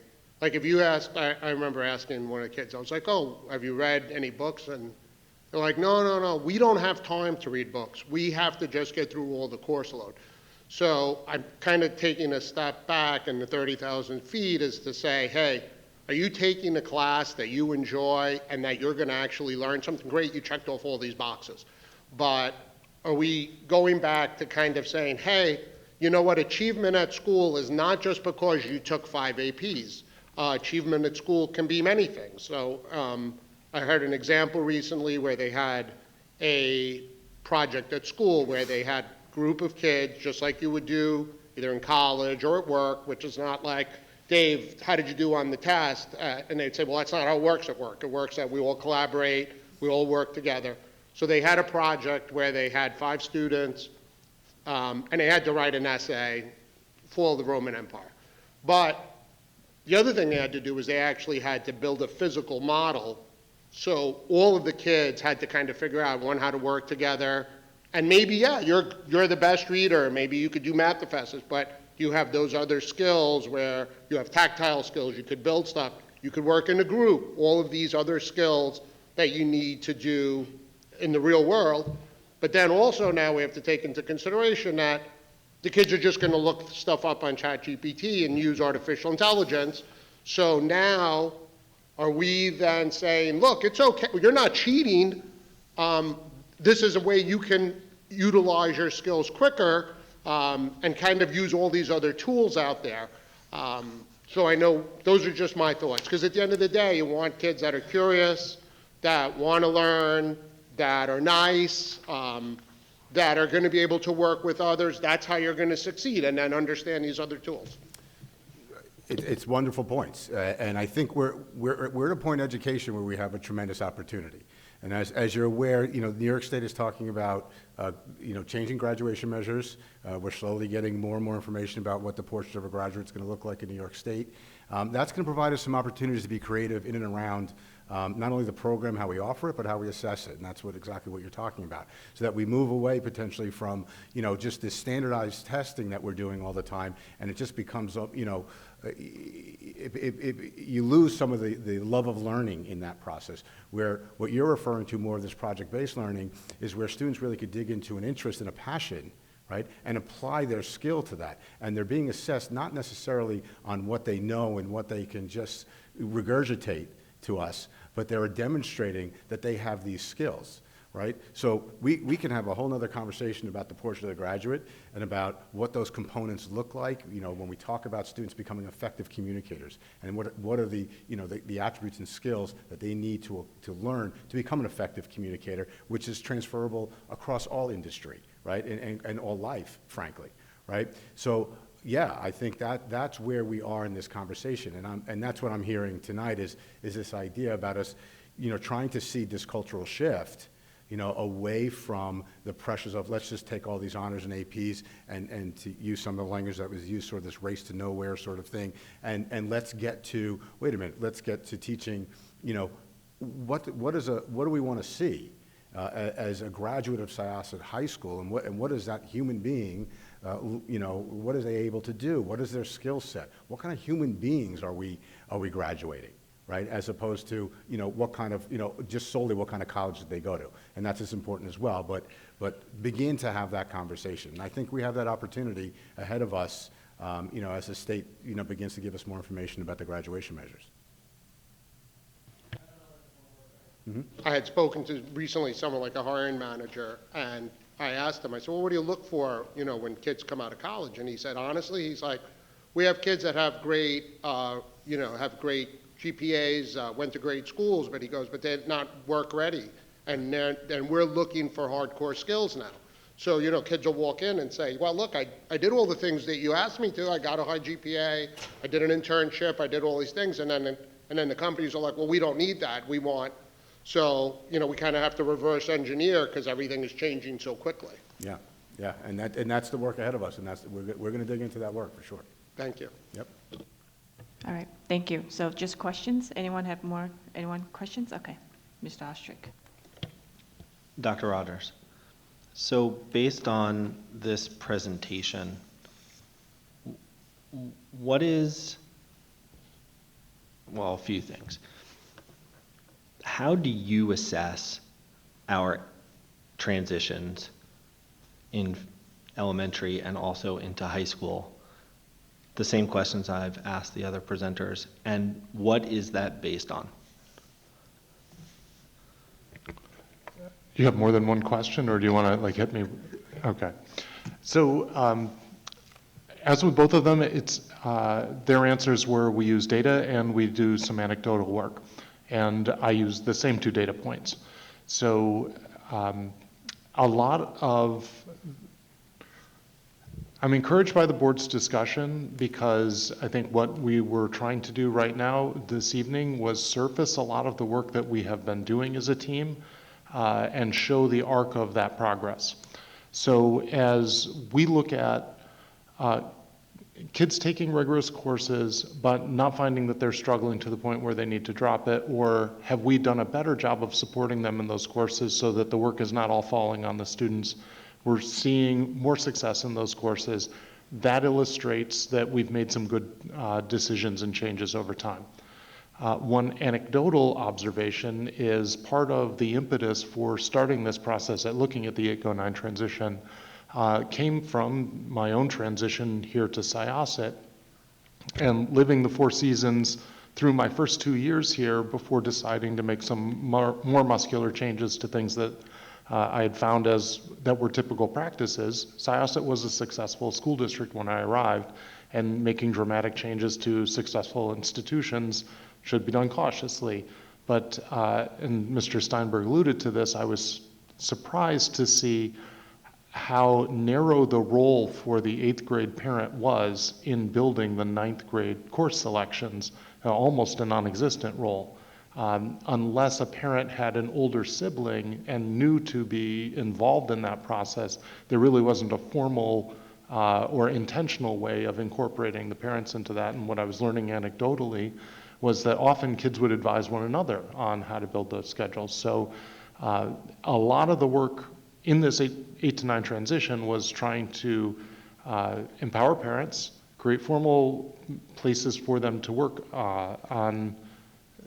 to be included in that process, and for them to feel a sense of satisfaction in the schedules that were then built for their students. And I've gotten a lot of anecdotal but positive feedback about some of those changes. And these changes are now 6, 7 years old, but they're now almost, we can't imagine a time when we didn't do that, but we did. And we're, as Mr. Steinberg said, constantly iterating this to make it stronger. So it is, you asked philosophy. My philosophy is not that we should chase rankings, not that we should chase test scores, not that we should chase numbers of kids getting accolades, et cetera, but we should do really good education. And if we do really good education, all those other things will take care of themselves. So again, not necessarily focused specifically on the transitions, but if you look at our 3 through 9 testing data over a long arc, we've made steady gains, and we've made steady gains in subgroups as well. Not because we're chasing the gains for their own sake, but because I think we're making smart incremental changes to the program and constantly building on that success. So all of those things together are reflected in our outputs, but those outputs are the sum of lots of those changes made in several different dimensions. And I'll just comment on, Dr. Park expressed enthusiasm for the 3 points, and I just want to comment on those 3 points. The point about there being something for everyone is to illustrate that there are lots of ways to be successful in Syosset, not all of them academic. So trying to have an incredible breadth of extracurricular activities available to kids hopefully illustrates for students that there are lots of things that they can do that they enjoy, but that there are ways of being successful, those things that they can do. Being kind to yourself is asking students to have an executive function conversation with themselves, which is to see their own big picture. And that is part of self-advocacy, but it is also part of their executive function work. And then the multiple on-ramps and off-ramps, one of my early learnings in Syosset was that the prerequisites were very rigid.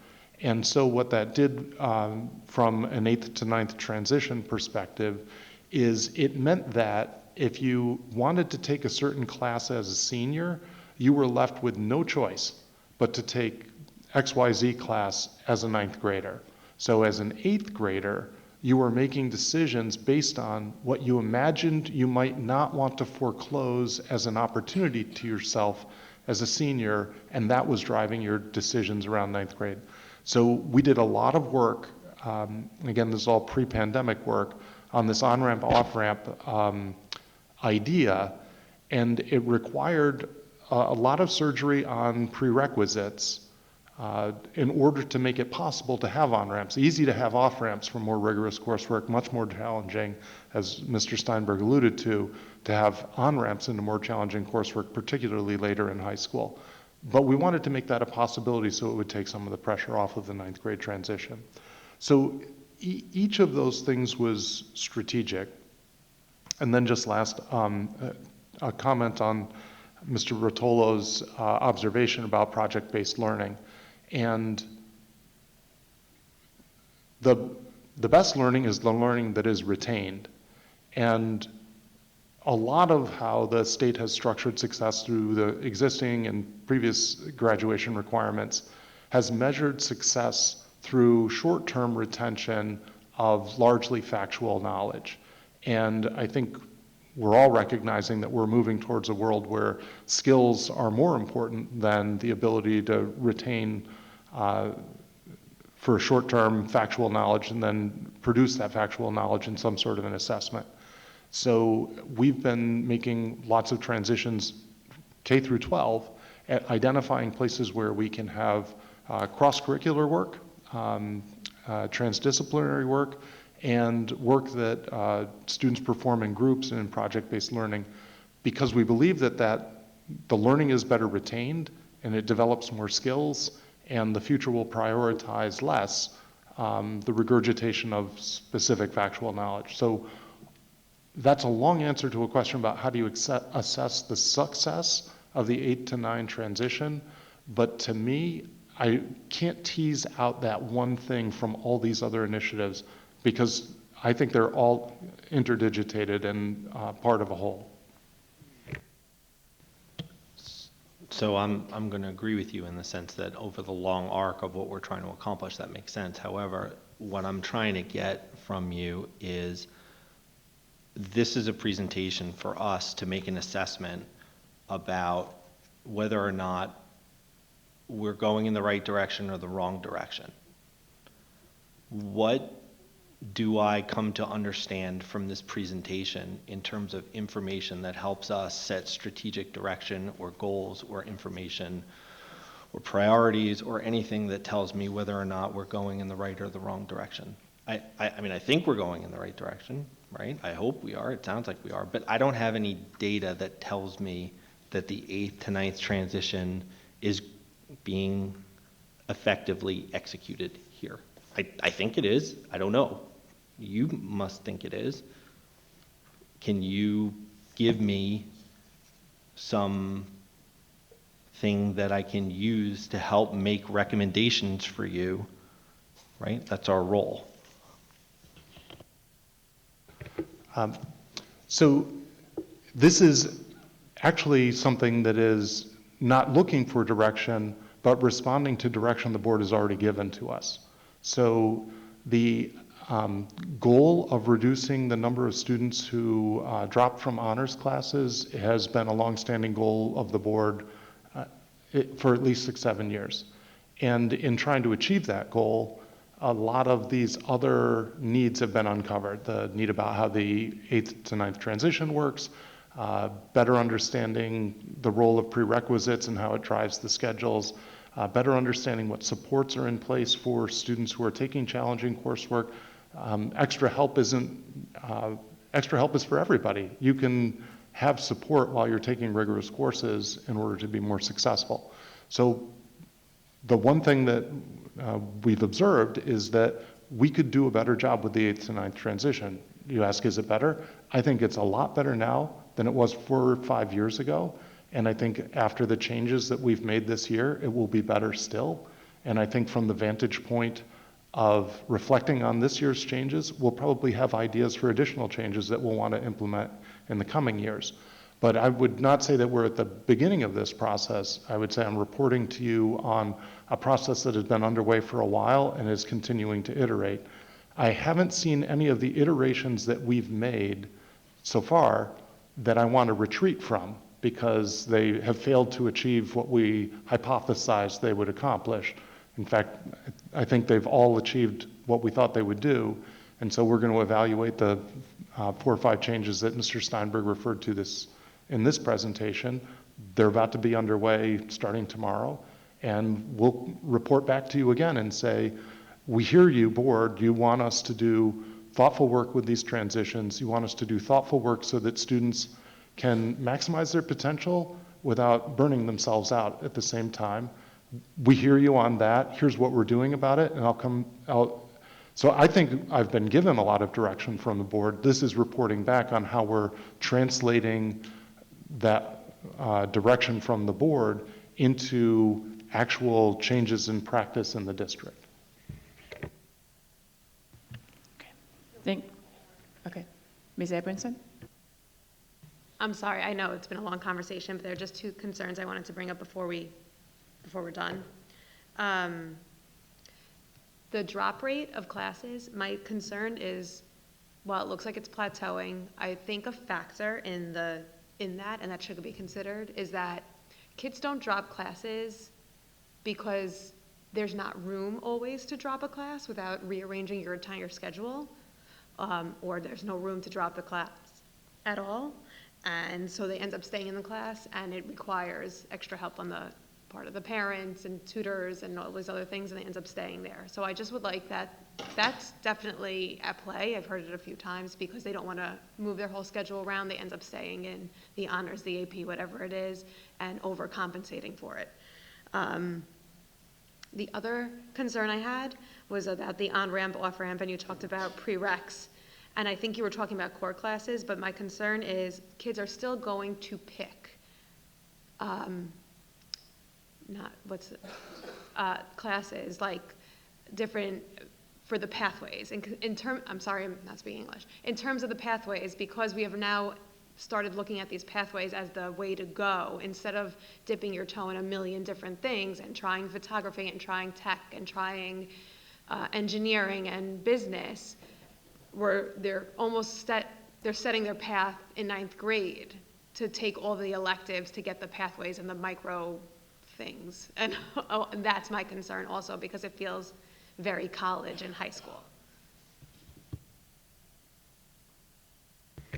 So I know one of the things, and Mr. Steinberg alluded to this in his presentation, the high school works very hard to do, is to have step-down classes that are running the same period as the honors. That what may happen is, even though we leave room in those step-down classes, if there are 2 or 3 other kids that may have dropped the honors class prior to you dropping it, they may have exhausted the room that remains in those classes. But it is a very intentional process of having a Regents class at the same time as the honors class so that there is a place for students to make that choice.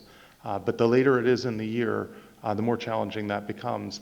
But what we've never done is, as again we talked about earlier, said that this is the final date. After today's date, we won't let you. It's more typical in school districts that they cut it off after about 2 weeks into the school year because they want to finalize their schedules and firm things up, and master schedules are complicated, and particularly in smaller places, it's harder to have lots of sections of Regents classes that are not completely filled so that you have room for students who come in. So we have an asset because of our size, but even that asset can be exhausted at times. But it's certainly something we can look at in terms of data to see if there are classes that we can find out whether we're leaving enough room based on historical data, and maybe there's a possibility for us to calibrate that a little bit better. I think it's a really good point about the pathways, and on the one hand, we're offering students a benefit that they've never had before, the micro-credentials. On the other hand, what we don't want to do is narrow their choices as freshmen, if not because of what they want as seniors, because of what they want as micro-credentials. So we do have planned a presentation on the state's new graduation requirements for you as a board, and I think that this conversation leads right into that assessment of what those new graduation requirements will be and how we as Syosset tailor ourselves towards it. But I do think that although there's requirements for a handful of courses, it's not like you have to take 6 or 7 courses to be in those pathways as a major. There's still a lot of time in the schedule for students, but we can certainly talk about where that time comes from and how students will make those choices early on. One of the things that we kind of glanced over in the presentation, but inviting students in middle school to take Naviance assessment will help them see where their skills and strengths are, but also where their interests are, and that may help steer those conversations as well, so that as they're doing explorations, they're exploring things that are likely to become skills that they want to pursue. Not to narrow their choices, but to help them, again, kind of reflect on themselves as learners and say, what are the things I like to do? So that they invest their time in things that are likely to be things they want to pursue more. Thank you. Thank you again. Thank you both for the presentation. Okay, and then I'm going to do the next one then. Yes, this is also a topic, and thank you, Mr. Steinberg, Dr. Wojcik, appreciate it. Dr. Rufo is going to present to us on school food services. As the board is well aware, we changed providers of food services this year, having had Aramark as our food service provider since about 2019. We are required to do an RFP by law. This is a highly regulated area of school district operations. But in terms of the long arc of where we are going as a school district, one of the things that the facilities projects that we're undertaking at the elementary schools will do is they'll create a lot more square footage at the elementary schools, and some of that square footage in the future will ease congestion that might make it more possible for us to have much more extensive food preparation facilities at elementary schools. So I think now is an ideal time to start making long-term decisions about how we might want to take advantage of that opportunity at some point in the future. I think all of us want our students to have the most nutritious, most appealing, and safest school lunches possible. And it's a complicated undertaking, and there are lots of ways to do it. All of those ways come with advantages and disadvantages, and this is one of those things where you have to calibrate between the advantages that you want to pursue and the challenges that will come along with whichever path you choose. Okay, thank you.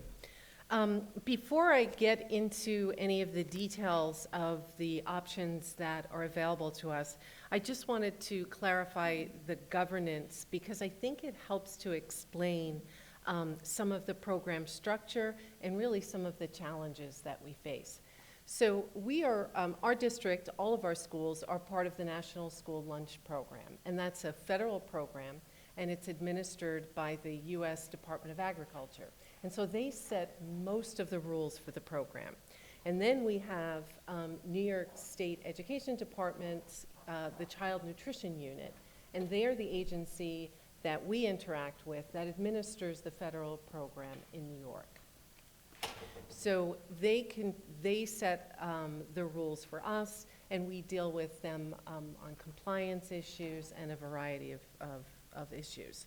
And they provide essentially 2 models of offering food services in schools. And there's slight variations, but let's just stick to these 2 now.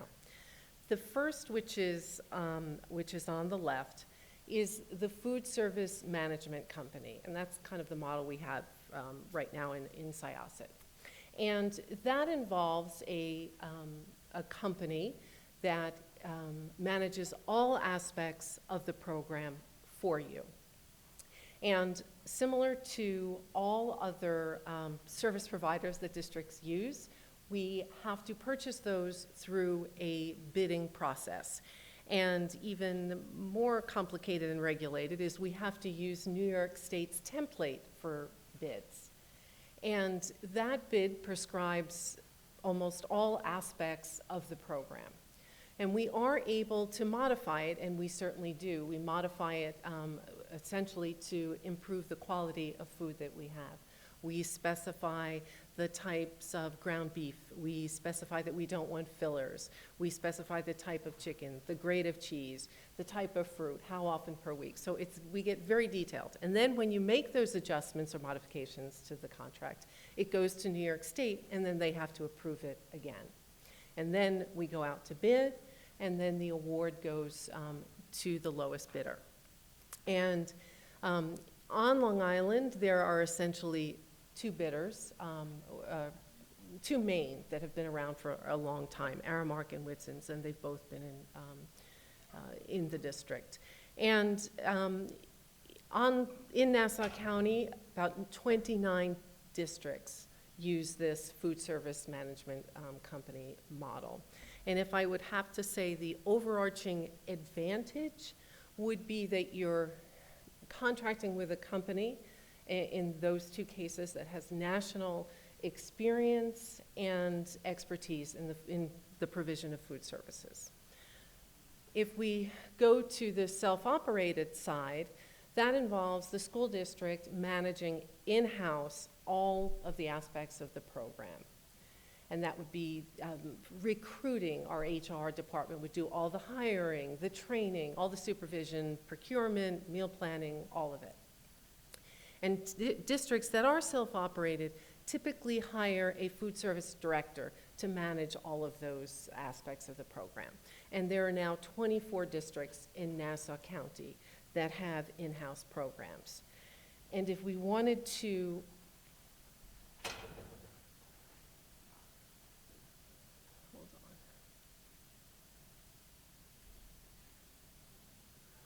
take a look at what would be the greatest advantage to a self-operated program, I think we would say that that was related to greater control and flexibility of all aspects or specific aspects of the program.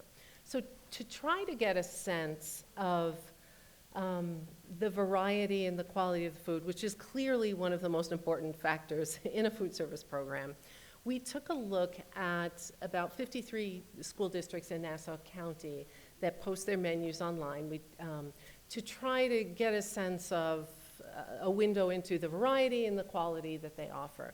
And so what we found was there's a lot of consistency, I guess it's not surprising, across districts in what they offer. And up at the top, you can see it's the typical kids' favorites. But what we also did see is that the food service management companies tended to, on a given day, to have more options for kids. On the self-operated side, we did find 3 districts that kind of shared that level of variety on a given day. And then you can also see that a handful of districts, less than a handful, maybe a handful altogether, a couple on self-op, a couple food service management companies offer halal and kosher. Syosset seemed to be the only one that offered both halal and kosher. Also seeing more plant-based options as well.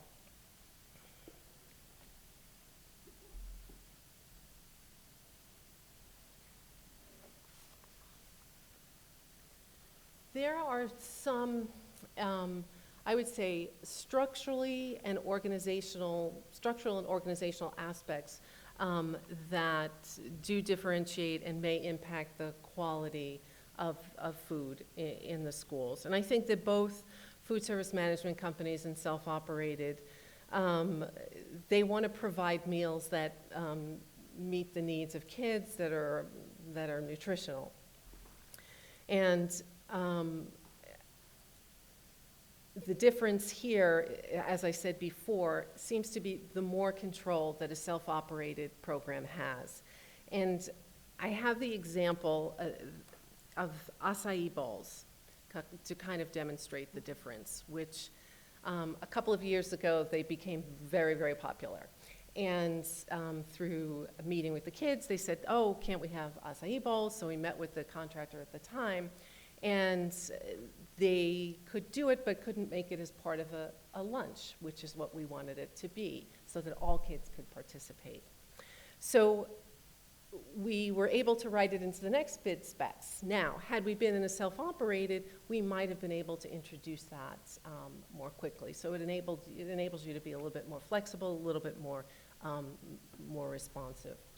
Another difference is the way that both of these models purchase. So food service management companies represent lots of schools.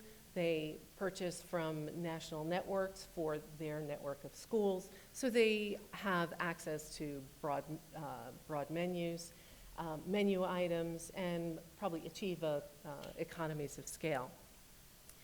Food self-op districts usually bid, they must bid, but they usually bid in cooperatives with each other. The food service management companies have, they invest in R&D.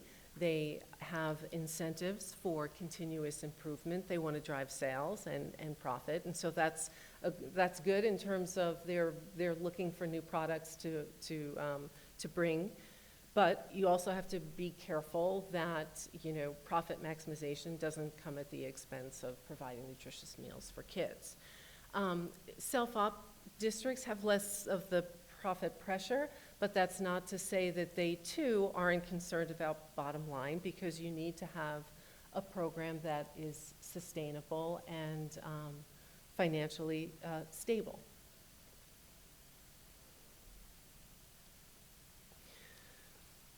So both self-op and food service management companies all fall under the same overarching rules and regulations. And they, if I emphasize it enough in the beginning, they are plentiful. And they should be, because they're protecting kids, right? And we are regulated by federal, state, and local laws. They guide all aspects of the program, from the nutritional content of the food, the meal portions, the meal servings that are given, all of the food handling and safety requirements, and then food allergens. Food allergies are so important, and that information must be accessible to parents and available, as well as nutritional information. And we have been pleased this year with our new company, feedback from parents about the integrated, easy-to-use allergy information that's available through their system. There are also facilities requirements. We get inspected by Nassau County Department of Health. They're looking at the water temperature, making sure that, looking at the cleanliness, the vents, all of that. And then, of course, we have the free and reduced lunch program and all of those rules and regulations.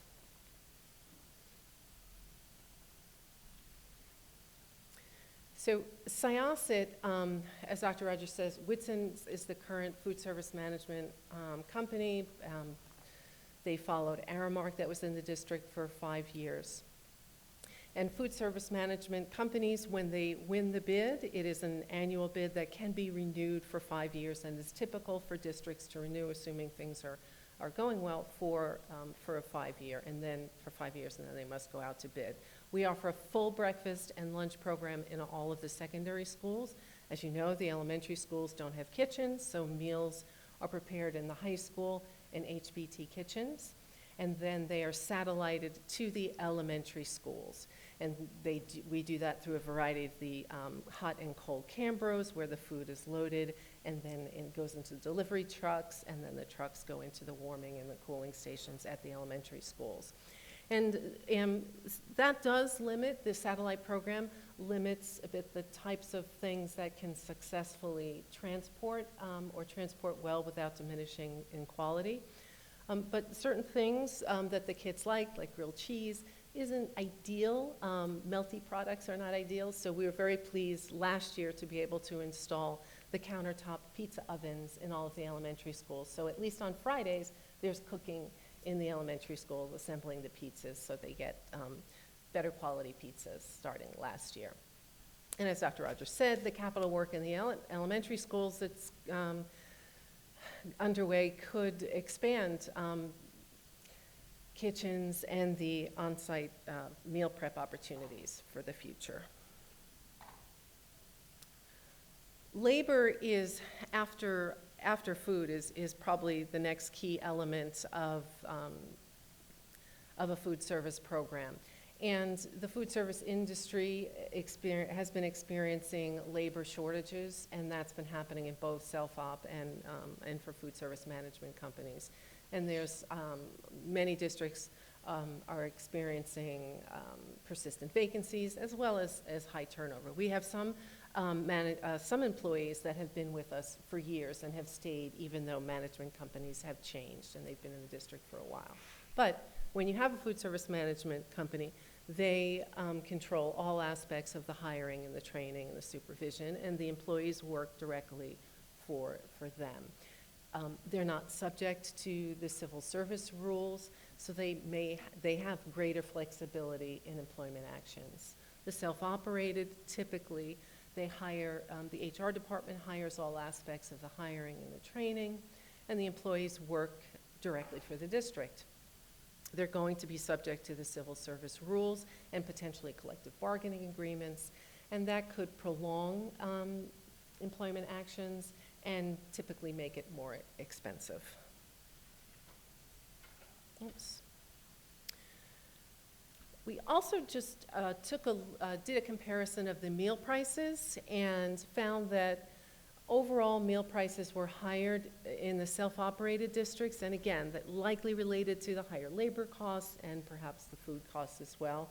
Lunch prices were 3 to 4% higher in the self-operated, and at breakfast it was between 11 to 23% higher. But in Syosset, breakfast accounts for a very small proportion, maybe under 10% of the total meals that are served. And I have the Syosset breakfast and lunch price up there as well. And also wanted to note, in looking at other district menus, they typically or occasionally will charge premiums for, they call them premium meals, like Boar's Head and the halal and kosher. And Syosset does not have premium prices or charge extra for those meals. Whether you're a self-operated or have a contractor, your program revenues need to be sufficient to cover your expenditures.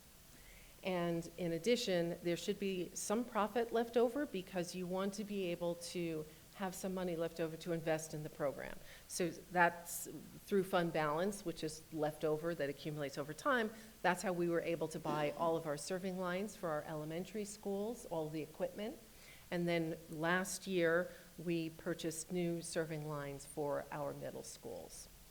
So management company, because there's a predictable financial term, you pay a meal price that increases with CPI, and it's a fixed price. It's a little more stable. The contract also calls for a guaranteed return so that they can't really go in the red because that's part of their contract. The self-operated has a bit more financial volatility. They have to go out to bid each year for food, so they're subject to fluctuations in that way. Some districts that are self-operated need to have allocations from the general fund to make their program whole. So in other words, their programs don't run, they basically are in the red, so they need to take general fund money from and transfer it to close that gap. And in the districts that we looked at, we saw general fund contributions that range from just $24,000 to $457,000.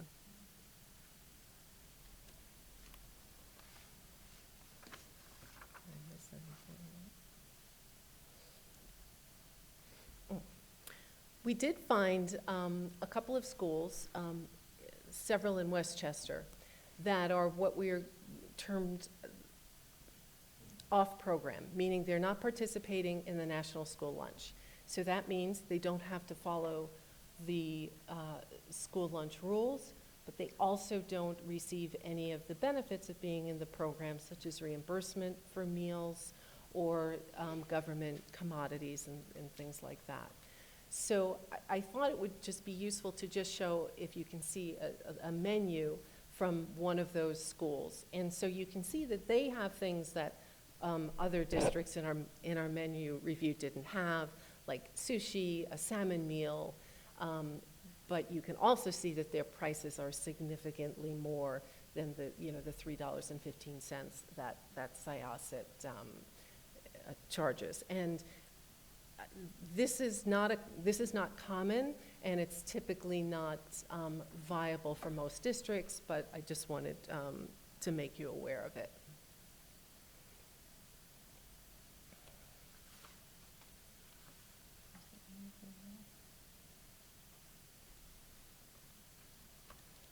So in looking at this data, there are ways to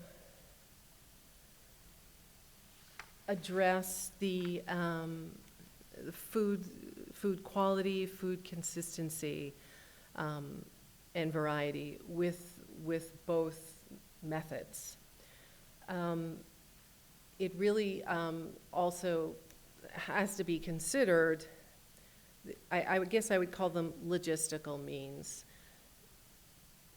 When you look at labor personnel, determining which is the structure that can more efficiently and effectively work for districts. Which is the structure that can better maintain food allergy information and consistently provide it to parents. And all of that in light of what are the financial factors and what are the implications on the prices that families pay for school meals, and then the viability of the program just long-term in terms of financial stability. So that's an overview of the two, and then that third off-program is another example. Okay. Thank you, Dr. Ruffo, for the presentations. And at this point, are there any questions from the board? Mr. Greco.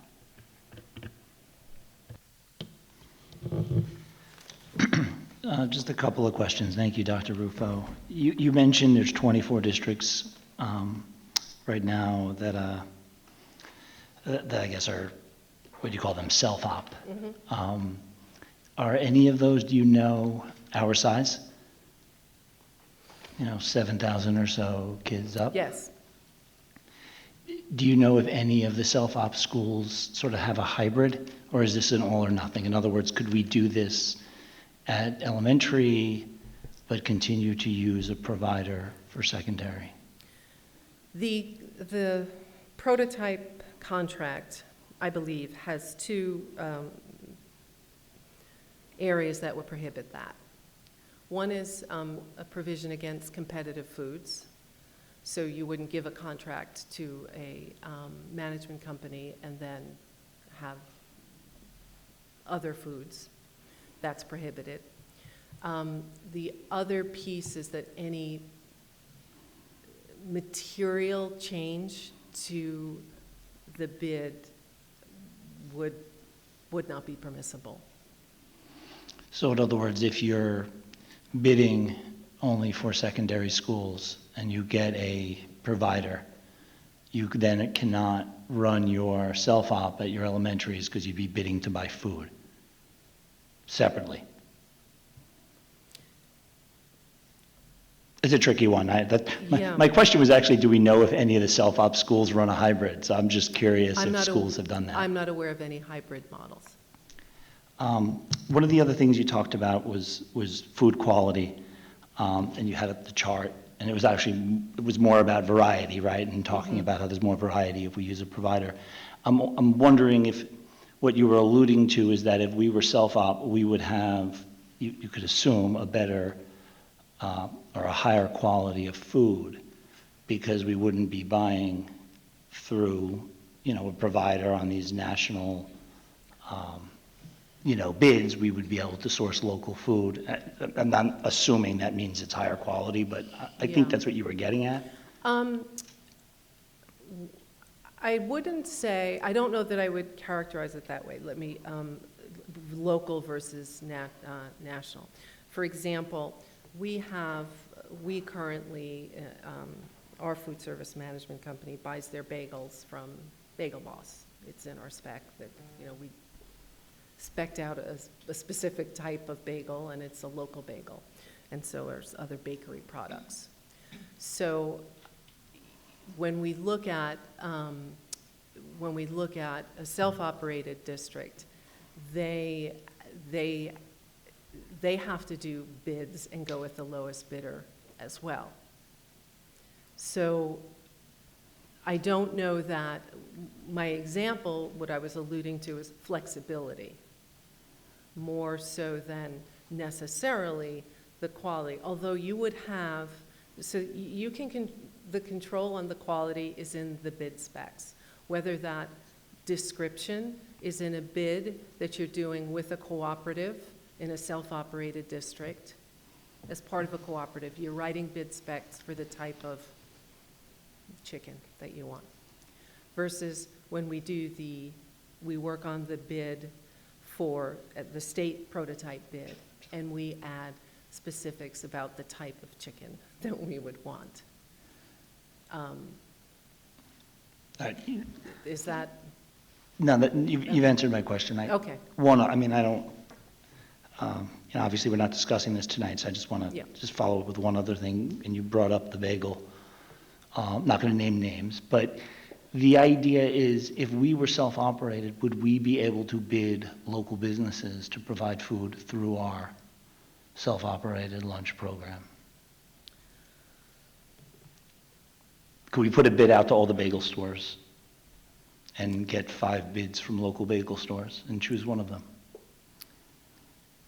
So if you bid with a cooperative, as most do,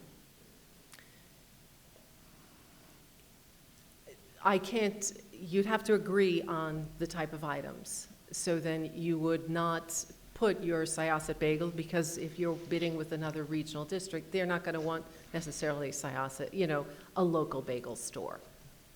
So you would probably bid for that separately.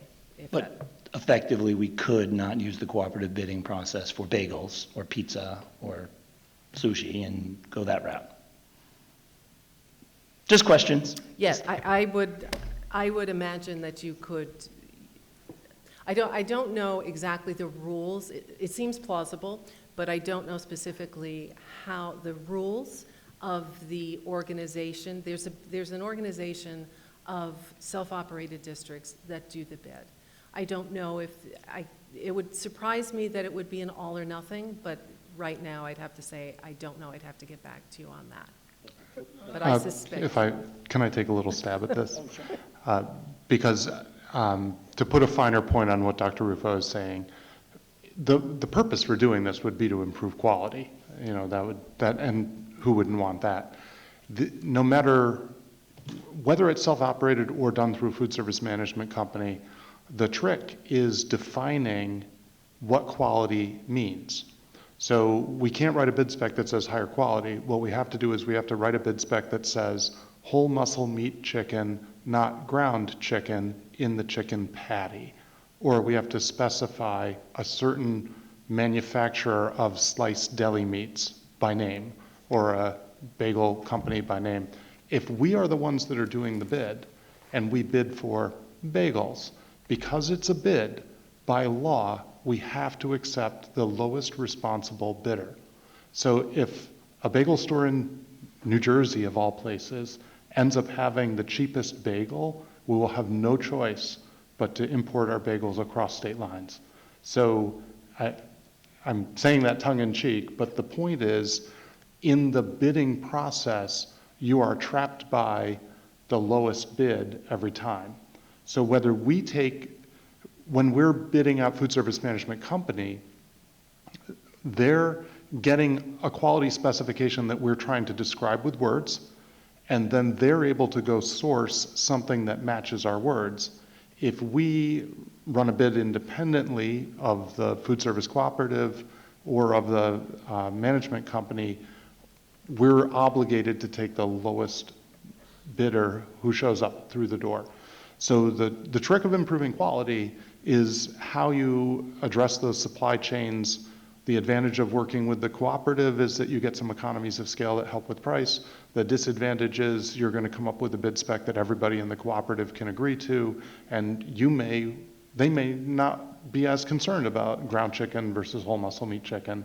And so then you'd have to go out independently, but then you won't have economies of scale, and you don't know where that whole muscle meat chicken will be sourced from. You just know that it'll be whole muscle meat chicken. And to put a finer point on it, Dr. Rufa, you mentioned that the provider actually has the ability to contract directly with the local business. They don't have to bid that. They can do that as part of, essentially fulfilling our bid specs, and then they can go and enter into that contract on their own. There's actually, strangely, an advantage to having the provider. Right, our contract is essentially with them. We bid once and then we're done with the bidding process until the contract ends. So they're responsible for sourcing labor, sourcing a food allergy website product. They're responsible for sourcing, obviously, the food that they cook and the menus, et cetera, et cetera. So again, you take it on in-house, you have the opportunity to do some things that they may not see as attractive because of profit reasons or something like that. So you now have the flexibility to offer acai bowls, even though they're more expensive than the other lunch you would have offered. But that opportunity comes with some additional responsibilities and challenges that right now we delegate those challenges away. We would just be assuming those challenges in order to take advantage of the opportunities they provide. Thank you. Are there any questions? Dr. Park? Dr. Rufo, let's talk about the finance. So we received, you said there were about 61 part-time, full-time employees that are working in the food currently. And if we are adding not just their payroll, but payroll tax, insurance, retirement funds, pension, what number are we talking about? And the cost of the food for the students, is that going to cover all of that or just the payroll? I don't have figures, but I would say that certainly when you add in benefits costs and things like that, it will be higher than it is now. And so if your cost goes up and your program revenue remains similar, then you could ultimately have a deficit that you would have to fund, presumably. So other schools that's doing the in-house preparation, when they calculate the cost of the meal, are they calculating based on just the payroll or the whole expenses that come from hiring those people?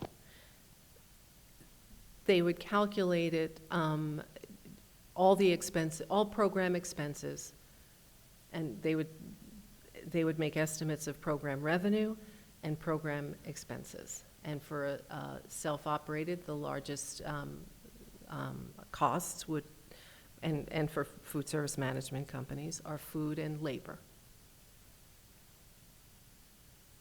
So the option is to raise meal prices, because that's a source of revenue, or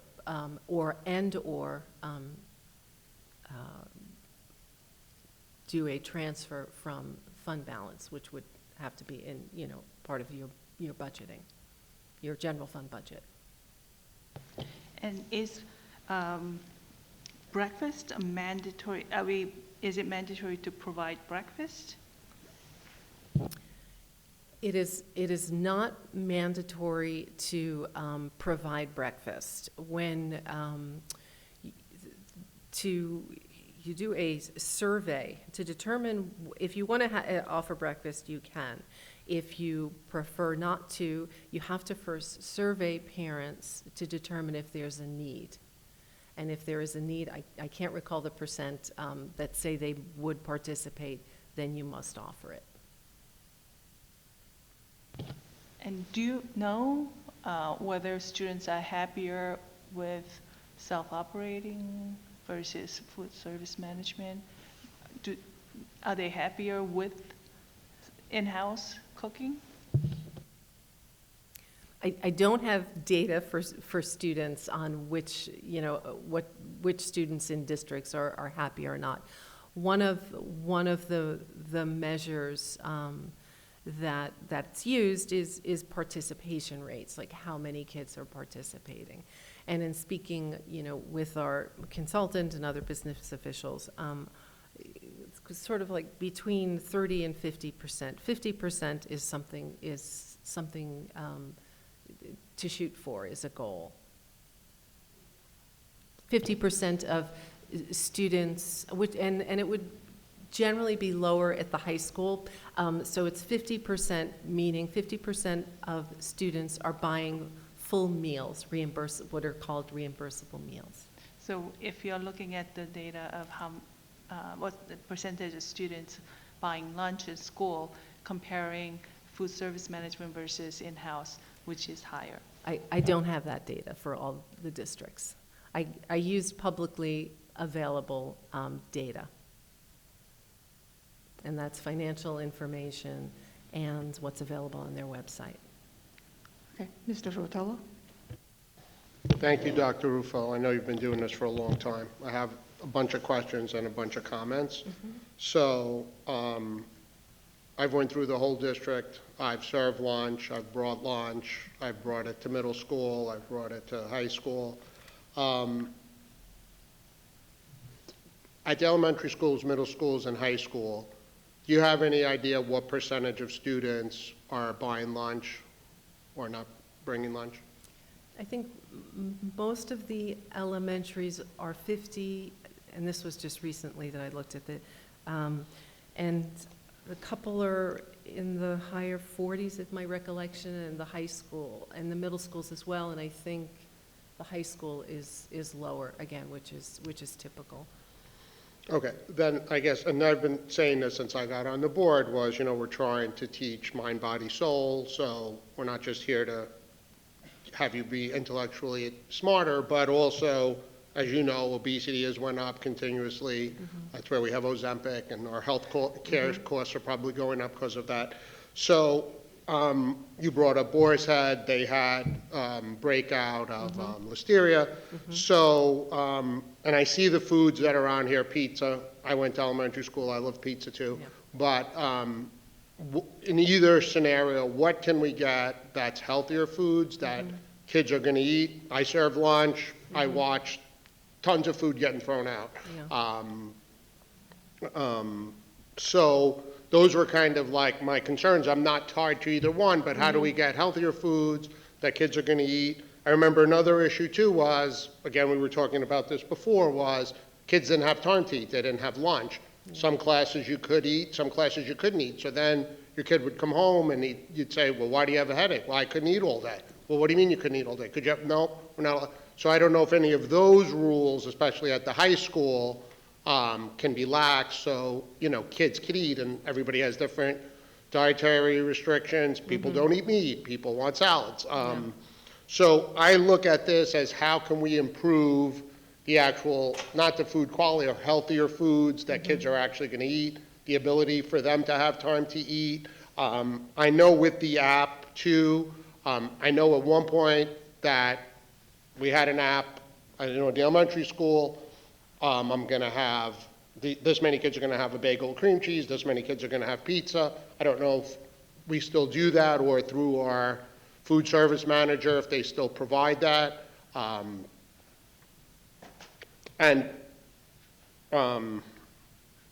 know we're building new facilities, so I don't know if this is something in the future that then we can incorporate since we're going to have these new facilities there.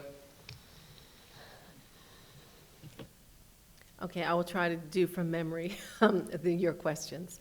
Okay, in terms of the issue about healthier options, this particular bid year, we added more plant-based options for kids, and also added additional salads for kids, pre-made salads, different salads. At the high school, they've added some noodle bars and opportunities for kids to select items, make your own kind of burrito type of things. So I think some of it comes from education, and they are, Whitson's is working, and we have monthly meetings. We have one scheduled later this week. And as they've sort of had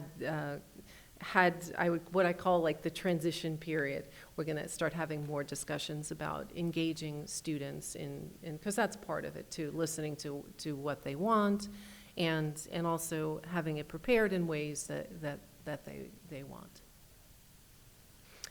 You also mentioned about the elementary schools, and they do not have apps or pre-orders. The kids go up through the serving lines and make their selections at the serving line. And you know, the first few weeks when you watch them, particularly the little ones, it takes them a while to, you know, they're not used to being asked what they want and having that, but you know, then they get used to it. And they also learn what a portion size is, because you often hear when child nutrition presents that they say it's the only place that kids actually learn what an actual portion is. And so they are asked not only about their meal, they're encouraged to take vegetables and fruit, because that makes a full meal, and that's what we're trying to get the kids to have. Other thing, and it's unrelated, but I know you handled this too. I know this has been like a dream of mine since I got on the board, was with the buses, with someday, can we get an app so if the kids are not taking the bus doesn't go by their house, and we economize on the bus route. But I know it's a completely separate thing, but since we said the app, I know that I've always had that aspiration. Okay. It is a separate thing. We're talking about lunch right now. Sorry. For Dr. Ruffin. Okay, all right. Mr. Ostrick. Hi, Dr. Ruffo. So in doing the research, do you notice any patterns between the districts that are using a provider and are self-operating? Are there any identifiable things? Are they in any geographic location? Are they of any size? Are they of any wealth distribution? How do I think about the differences that cause this? I did not see that because I was looking for something, and I do not see that as a distinguishing factor. Okay. And then a lot of my questions have to do with getting an understanding of what we can and what we can't do in our bid specs. And so I thought I understood, but now listening to this, I think I understand a little bit less. So, for example, can we specify the labor that we're doing? In other words, could we say we want cooks and preps but not servers? Is that allowed in our bid spec with either independent, if we operate it ourselves, or with a food service management company? Yes to both. You specify labor in the bid specs. When I say labor, I mean the roles, not the wages. Yes. Okay. what other things are we allowed to specify? Are we, I mean, I understood, or that I think I understand, that the challenge that we use the consultant for is to specify, put a word, I can't remember exactly how Dr. Rogers described it, but put in words a description of something that we're looking for. So are we allowed to have a bid spec for certain things and not others? In other words, are we going to be able to create where we ask for proteins but not vegetables, or we ask for dairy but not meat, or something like that? So part of it is specified. I don't think you can, is laid out by the state. So in other words, they say, this is what makes the lunch. It's this much protein, or this much protein plant-based protein. This many, this portion of vegetable, this portion of dairy. So some of it is prescribed in the bid. But for example, we put in this bid, if you're offering protein, you have to offer a plant-based option as well. Okay, so going back to Mr. Greco's point, can we not specify with the food service company certain things and still specify other bids with a coordinator that we provided internally to New York State with a plan that said, we're going to the food service companies for packaged goods, but we're going to the cooperative for vegetables? And and some other combination, in other words, a hybrid approach. Is that not something in our control? I'm not aware of that. I don't think you can do that, but I don't. Okay. I think that the contract language, I believe, precludes that. The contract language with New York State? Yes. Okay. Which becomes our contract. Got it. So it's not with a protocol. service provider that it's restricted. It's with New York State, potentially, we think, but Their not contract 100%. that we must follow has those two provisions about competitive foods. Okay. Can I interrupt for 1 second, Jack? Dr. Rufo, is there another way to accomplish what Mr. Ostrick was trying to do? Instead of bidding from two different sources, the food service management company and the cooperative, could you specify in the food service management bid, you want all, let's say, fruits and vegetables to be sourced, except for citrus, to be sourced from within 50 miles of the school district or something like that? So you're trying to accomplish the same thing of sourcing more locally, but you would write it into the food service management bid.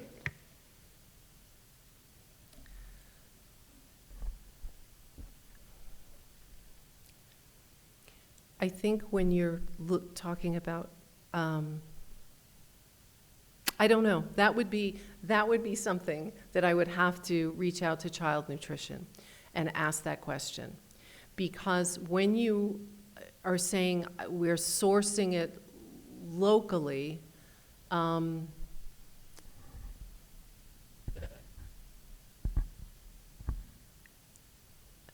don't know if that is permissible, because I know that they're outside of food service. You can't always necessarily say with a low bid contract, it needs to be local. So it's really more a legal matter in terms of that I'd have to look into. Okay. And then going back to discussions with New York State, so I grew up at the same policy time that you do, where there were block grants and pilot programs and things like that. Are there not waivers for us with New York State to apply for where we could try something hybrid to see if it worked out, even if it was at one or two schools or at the high school or something like that, where we can apply to New York State and say, we've got this idea. We want to try to do this. Can you grant us a waiver in New York State ed law to allow us to try it? Yeah, I did that with the, when we first wanted to pilot the halal kosher, because that wasn't part of a bid, and so they allowed me to, or gave me permission to do that. So I don't know if, again, I'd have to reach out to see if that was a possibility. Okay, and then again, what I'm trying to figure out is the dimensions of the things that are within our control. So when we talk to the consultant to create our bid specs, how much flexibility or inflexibility, and where are the parts that the consultant comes back to us where the inflexibility exists relative to our flexibility? That's the part that I'm trying to get a handle on. Yeah, I haven't had any issues of the state approving anything that was a menu enhancement as too restrictive.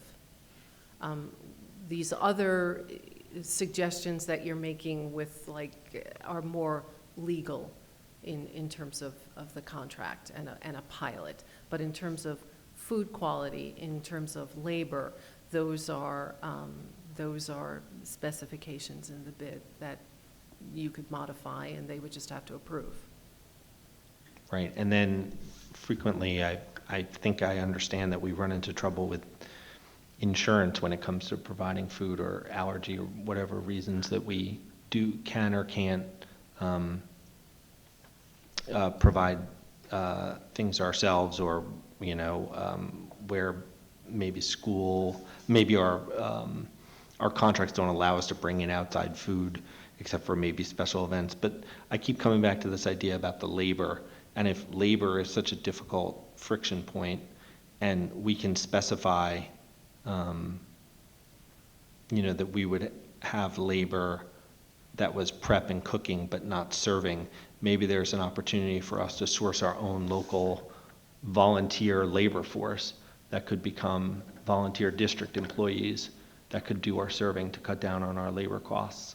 Or I just wonder if there's more to explore here in a discussion further and a next time, if there's a way that we can get more information about the flexibility parameters, because ultimately I think there's more to talk about. In addition, Dr. Rogers, I think it would be helpful to get maybe a report from our district wellness committee to talk about the surveys or any information about satisfaction with lunch as it currently stands. I think normally that's a report that gets sent over to you periodically that I think would be helpful to review for a discussion item next time.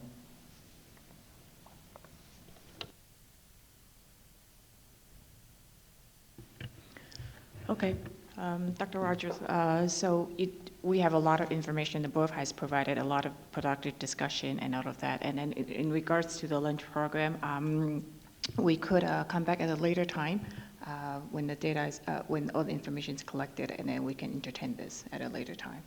Okay. Oh, Ms. Kosia?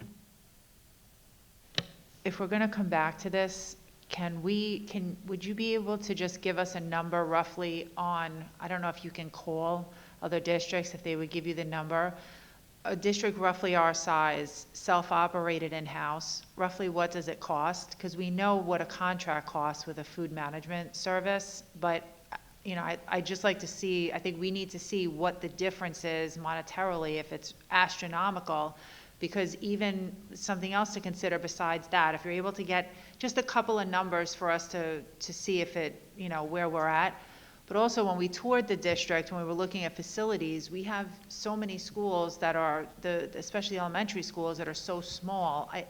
I'm having a tough time seeing how having in-house, how we're doing all of this right now at this point in time in-house before we do facilities projects.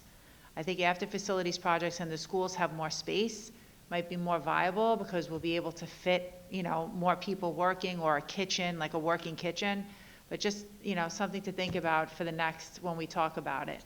Just wanted to bring that up, and then just the numbers, because I think it would help us make a decision. Yeah, Dr. Rogers mentioned in the very beginning that once the facilities are done, we have a lot more space, and then that has a lot more potential. So whether we want to bring in, full-size kitchen in elementary schools, or just, have a better kitchen in elementary schools. This way we can prepare our own food instead of shuttling from HPT in high school. So, but right now it's just really just we're just gathering all the information and then talking about it, and then for the future.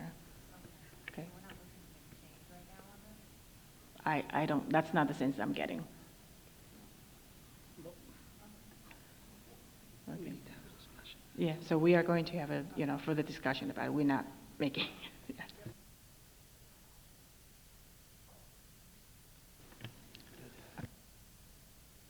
So 2 points that didn't really come to the surface during this conversation that I think are worth kind of just lingering on for a second. Either way you operate, both of them have one major financial drag on the system. So in the food service management model, you have the profit that is a drag on the system. In the self-operated, you have the labor costs. So in some ways, the question of comparing the costs is you no longer have to pay a profit to a vendor, but you do have to pay for more expensive labor. So it's really a question of where that break-even point comes from. But one way or another, there is this additional cost that exists in one model or the other. The second, and I think probably as a practical matter, the biggest consideration will be who runs it. So when you have the food service management company, you have an organization that has this as their core competency. And you may or may not like the on-site director that you have, but then they have a boss you can go and complain to.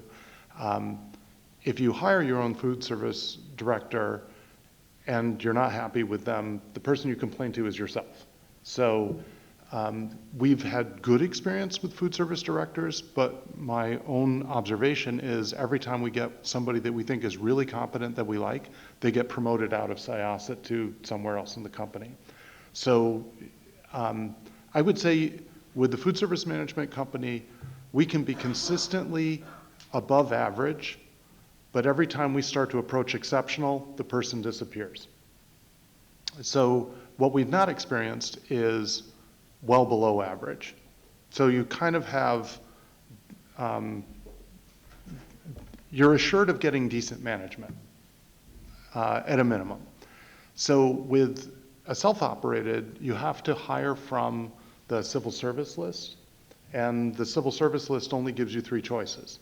So it's not like when we're hiring a principal and we can put an ad in the newspaper and we can do recruitment fairs and we can cast a wide net and look at 30 candidates and narrow that pool down to 15 and then narrow that pool down. We'll have 3 people to choose from. And those 3 people will all have 2 characteristics in common. 1, Nassau County, and 2, they took a test. So from that pool of people, we have to select the person that is going to do a better job of running this service than the food service management company. If we find that person, there could be a lot of success, but a lot depends on finding this one individual. So I won't say we're daunted by that because we find great people off of civil service lists all the time. But I wouldn't want us to go into this thinking that we have a wide open field to hire from. This will be a delicate process of trying to identify somebody that we think can do a really exceptional job with the work.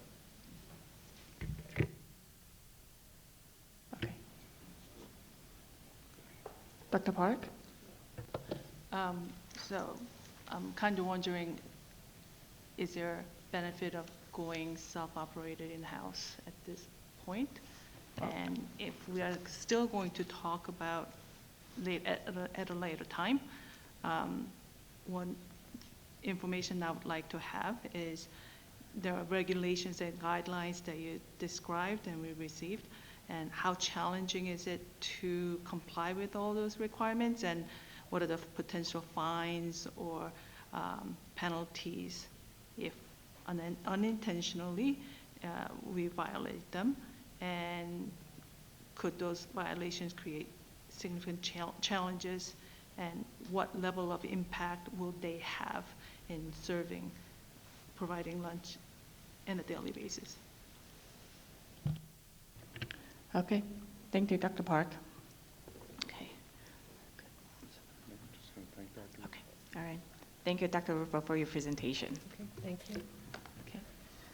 All right, so now there are no legislative items, no discussion items, and no unfinished business. So we are going to do our new business, and 11A is the approval of staff changes. Can I have a motion, please? Ms. Falco, seconded by Mr. Greco. Are there any questions? All in favor? Opposed? Any abstentions? 11B is the approval of stipends and hourly rates 2024-2025. Can I have a motion, please? Ms. Koshia, seconded by Dr. Park. Are there any questions? All in favor? Opposed? Any abstentions? 11C is the approval of settlement agreement. Can I have a motion, please? Mr. Greco, seconded by Ms. Levitan. Are there any questions? All in favor? Opposed? Any abstentions? 11D is the approval of extension of appointment of Security Infrastructure Manager. Can I have a motion, please? Mr. Greco, seconded by Ms. Falco. Are there any questions? All in favor? Opposed? Any abstentions? 11E is the approval of pay rate for overnight field trips. Can I have a motion, please? Mr. Rotolo, seconded by Ms. Abramson. Are there any questions? All in favor? Opposed? Any abstentions? 12A and 12B can be taken together. They are the approval of Committee on Preschool Special Education and Committee on Special Education recommendations. Can I have a motion, please? Mr. Greco, seconded by Ms. Levitan. Are there any questions? All in favor? Opposed? Any abstentions? 12C is the approval of new policy 1741, homeschool students, and revised policy 1900, parent and family engagement, and 9550, expression of breast milk in the workplace. Can I have a motion, please? Mr. Rotolo, seconded by Dr. Park. Are there any questions? All in favor? Opposed? Any abstentions? 13A is the authorization of service contracts. Can I have a motion, please? Mr. Greco, seconded by Ms. Falco. Are there any questions? All in favor? Opposed? Any abstentions? 13B is the authorization for special education and/or nursing contracts. Can I have a motion, please? Mr. Rotolo, seconded by Ms. Koshia. Are there any questions? All in favor? Opposed? Any abstentions? 13C is the authorization for contracts for federal Part B funds. Can I have a motion, please? Mr. Greco, seconded by Ms. Falco. Are there any questions? All in favor? Opposed? Any abstentions? 13D is the approval of Student Club Charters 2024-2025. Can I have a motion, please? Mr. Rotolo, seconded by Ms. Abramson. Are there any questions? All in favor? Opposed? Any abstentions? 13E is the disposal of broken surplus and/or obsolete equipment, supplies, and books. Can I have a motion, please? Mr. Greco, seconded by Ms. Levitan. Are there any questions? All in favor? Opposed? Any abstentions? Okay, we are going to move to audience to the public, and please just bear with me as I read the procedures. The board values community input and provides opportunities to offer that input via email or in person. Persons who wish to speak during audience to the public must register online to speak in advance of the meeting by 5 p.m. the day of the board meeting. A link to the pre-registration form will be made available on the homepage on the district website 1 week before the meeting. Persons wishing to address the board in person during audience to the public must conform to procedures adopted by the board. Speakers' remarks must conform to the following. 1, all speakers and observers are required to conduct themselves in a respectful and civil manner in accordance with rules set by the board. 2, speakers must address the board only, not members of the audience and/or the audience as a whole. 3, speakers must limit their comments to issues concerning the school district operations, affairs, or Board of Education policy. 4, because of rights protected by state and federal law, no speaker may speak about an individual student or staff member, nor will the board or administration entertain questions in public regarding collective bargaining, negotiations, personnel matters, student matters, or legal matters. 5, no speaker may speak about decisions involving specific personnel or specific students. If a speaker wishes to address the board concerning specific personnel or specific students, the speaker must write to the board. 6, speakers may not use epithets, slurs, personal abuse, lewd and obscene speech, profanity, libelous speech, threats, and/or fighting words or gestures. Any person who violates the rules above will immediately forfeit the balance of their time addressing the board. To be recognized to speak, persons must register with their full name and address and attest that they will comply with the rules stated above. In addition, only residents of the Syosset Central School District are permitted to address the board. Each resident will have 4 minutes to address the board, which may be extended or reduced.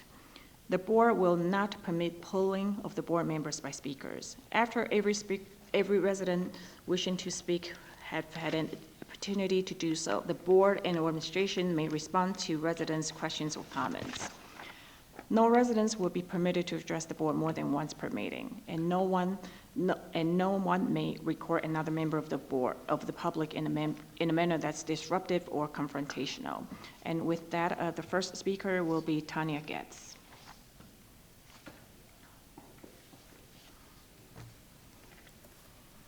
Hi, greetings. Do I have to give the whole introduction or anything anymore? All right. So Tanya Getz, resident of Syosset, parent of a Syosset junior, parent of an alumni from 2021, and my husband is a 1976 alumni, and my brother-in-law is a 1983 alum. Okay, so I'm here because I was very interested in hearing the transition to high school presentation, because when I first addressed this board, it was in 2017, during my daughter's high school year, having attended an 8th grade transition that had very little information. And I followed up a lot on that information. And I didn't get it. So what I wanted, and one of the things that I asked was what had been discussed during the meeting, which was a syllabus or some sort of course outline for some of the courses, all honors, that my daughter was recommended for. So I did come to the Board of Ed in 2017 and asked that Dr. Rogers conduct a survey of the transition. And I believe it was done, and some of the transition things that happened were partially as a result of that survey. I think it would be good to conduct it again, given this presentation, to see what the effects are. I'm going to speak anecdotally. I did think with my son the transition was improved. I don't have time to go into that now, but I would be happy to speak about the differences that I observed to Board of Ed members after the meeting. I do want to talk about the curriculum presentation for math, which I observed in December. I really care about curriculum presentations and transitions because I spent a lot of time in my professional career, once I left the publishing world, U.S. News and World Report, where we spent a lot of time talking about education, and left for CUNY. And I've been teaching at CUNY now for over 20 years. And we do a lot with transitionings in freshman year because we educate students from all around the globe, literally. And one of the things that I think is so important are curriculum presentations. And the curriculum presentation in math, I think, was missing some items. And one of the things that I think was missing was a focus broader on the majority of the students that are taking Regents classes. It focused a lot on the advanced classes and on STEM-focused students. But if you look at the New York State data on AP Calc and both BC and AB, and then even if you include stats, only 16% of students statewide take those classes. Now I know in Syosset, it's much higher. It may be as high as 40%, but that still leaves the majority in the Regents program. And I think in order for students to choose better, they need to have curriculum outlines. And I have looked at Shenango Valley and Shelter Island where they do offer course outlines for pre-calculus and other courses. I also think we need to think broader about math departments that support non-STEM majors in college, in the same way that colleges offer math classes for non-science majors and for science majors.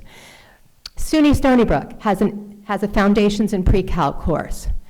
New Paltz has a math 230, I think it is, intros to stats for non-science majors. We don't have it. That's it. Thank you so much. The next speaker is going to be Mara Ragosa.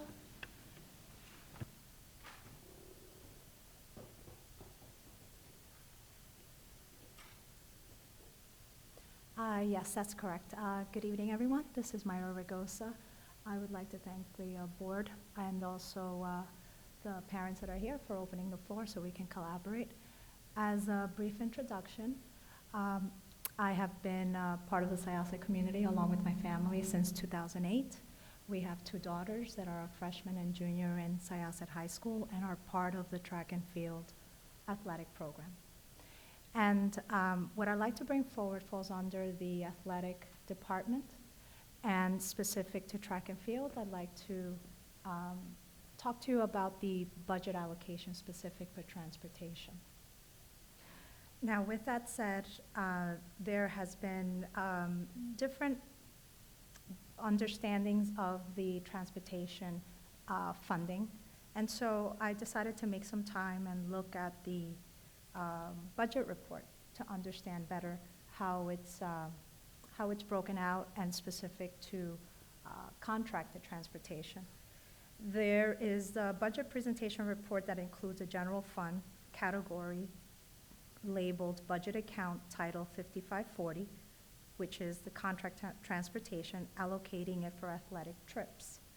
My interpretation of the report is year over year, there is a known spend for athletic trips, which is funding through the district, which is voted and approved.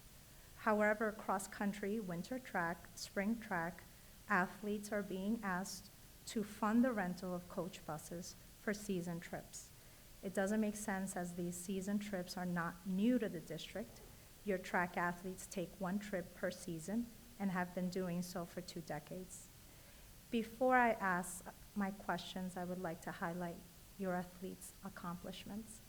Syosset High School girls are on a 13-county championship winning streak, having won 15 county championships in the past 17 years. Last spring season, they were county champions. Recent winter season, they were county champions. And they've been recognized as all-state and all-American athletes in the 4x8. To date, the district has not offered an explanation to parents for the financial change. My questions are, why has the district changed its vote and not funding the coach busing for track and field? Is the district investing in other areas of the high school track program in this current school year? Has the district identified other investments for the athletic program requiring cutting costs and transferring funds to close the gap? I'd like to end with a point that is important, not as I watch my daughters perform their best in the field, but also important that you've highlighted so many things. Believe it or not, it has been a new experience for me. I normally don't attend a full event in person, is usually virtual, but you did bring up a lot of good points as far as what kind of graduates are we sending off, right? What are we instilling in them? Is it academic only? It's not. It is sports as well. There's a lot of learning that your coaches invest with these students for them to become a team, and a lot of lessons learned that they get. And so I think it's important that the district and faculty spend some time, attend these events. These students are in elements of hot weather, cold weather, rain. There's no exception. And it's important for you to also see under the conditions that they're congregating as they wait their turn to run. Their tents are old, they're breaking down, they're not in good condition, they're definitely not safe for your athletes. It has fallen on them when it rains. And so you put that all together and you come back to a single point that it is upon the school to invest the time, not only in the portion of coaching your students, but also facilitating the transportation that they need and that they're entitled to and that the district has voted on. Thank you. Okay, thank you. This closes the audience to the public, and I wanted to get back to Ms. Getz. Thanks for respecting the time limit, and then I know you didn't finish what you wanted to say, but please feel free to send an email to the board. Okay, thank you. And Dr. Rogers, would you like to address? First of all, Ms. Getz, thank you for reminding me about the survey. Now I have to go dig it up. But that might be useful background information, but I think you illustrated the difference between 2017 and what we've been trying to improve on ever since. Notably, both with the honors drop conversation and with the 8 to 9 transition, a lot of the momentum that we had prior to the pandemic was stalled by the pandemic for obvious reasons. So a lot of the work that we're doing right now is trying to regain that momentum.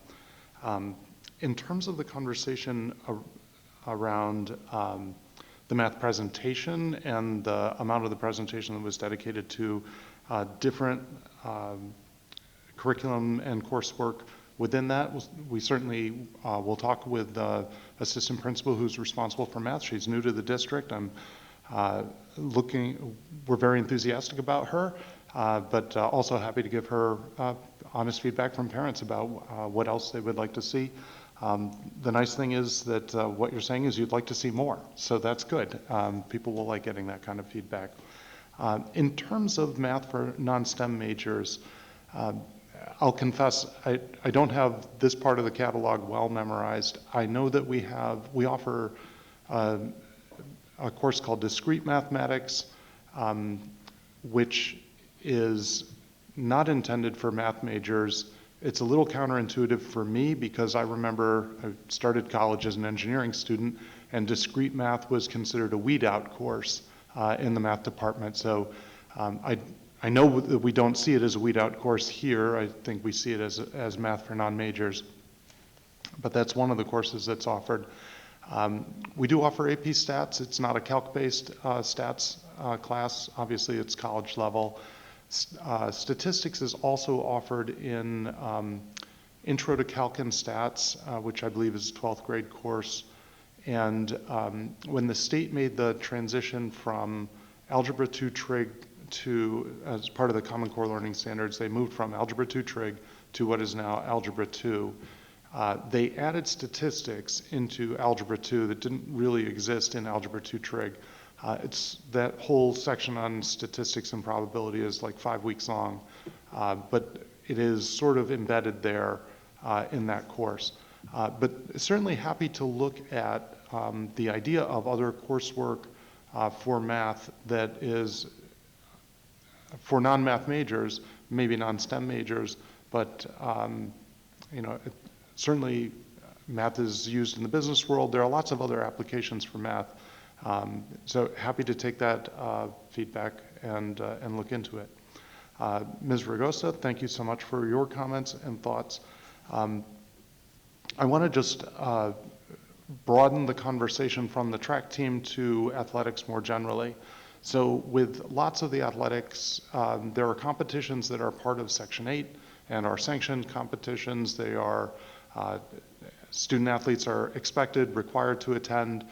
They affect the team's standing in the county, progression towards playoffs, et cetera, et cetera. There are also things that the teams do that are not part of Section 8, but there are opportunities that students can participate in. And sometimes those opportunities involve travel. So what we're trying to do is be consistent, and I can kind of compare and contrast two things. So, for example, our cheerleaders and kick line will go to Florida for a competition. It's obviously not Nassau County, it's not part of the state. So when that happens, the district will pay for the coaches who have been working with the athletes, but the athletes are responsible for the cost of travel, hotel, et cetera. So there is an analogy to things like the Penn Relay or the Yale competition where these are not part of Section 8, they're out of state, they're not something that counts towards their standing. Students are not required to attend. In fact, my understanding is that they're not well attended by the athletes. And for consistency's sake, we're treating them the same way that we've treated the kick line, et cetera. So I do take your points about checking on the conditions of things like the tents, et cetera. I will follow up on that with a conversation with our athletic director, Mr. Stuber, so I understand a little better what the situation is with that. But thank you for bringing the points up. Thank you, Dr. Rogers. Okay, and this will conclude our January meeting, and our next meeting is going to be Monday, February 10th. Meeting adjourned.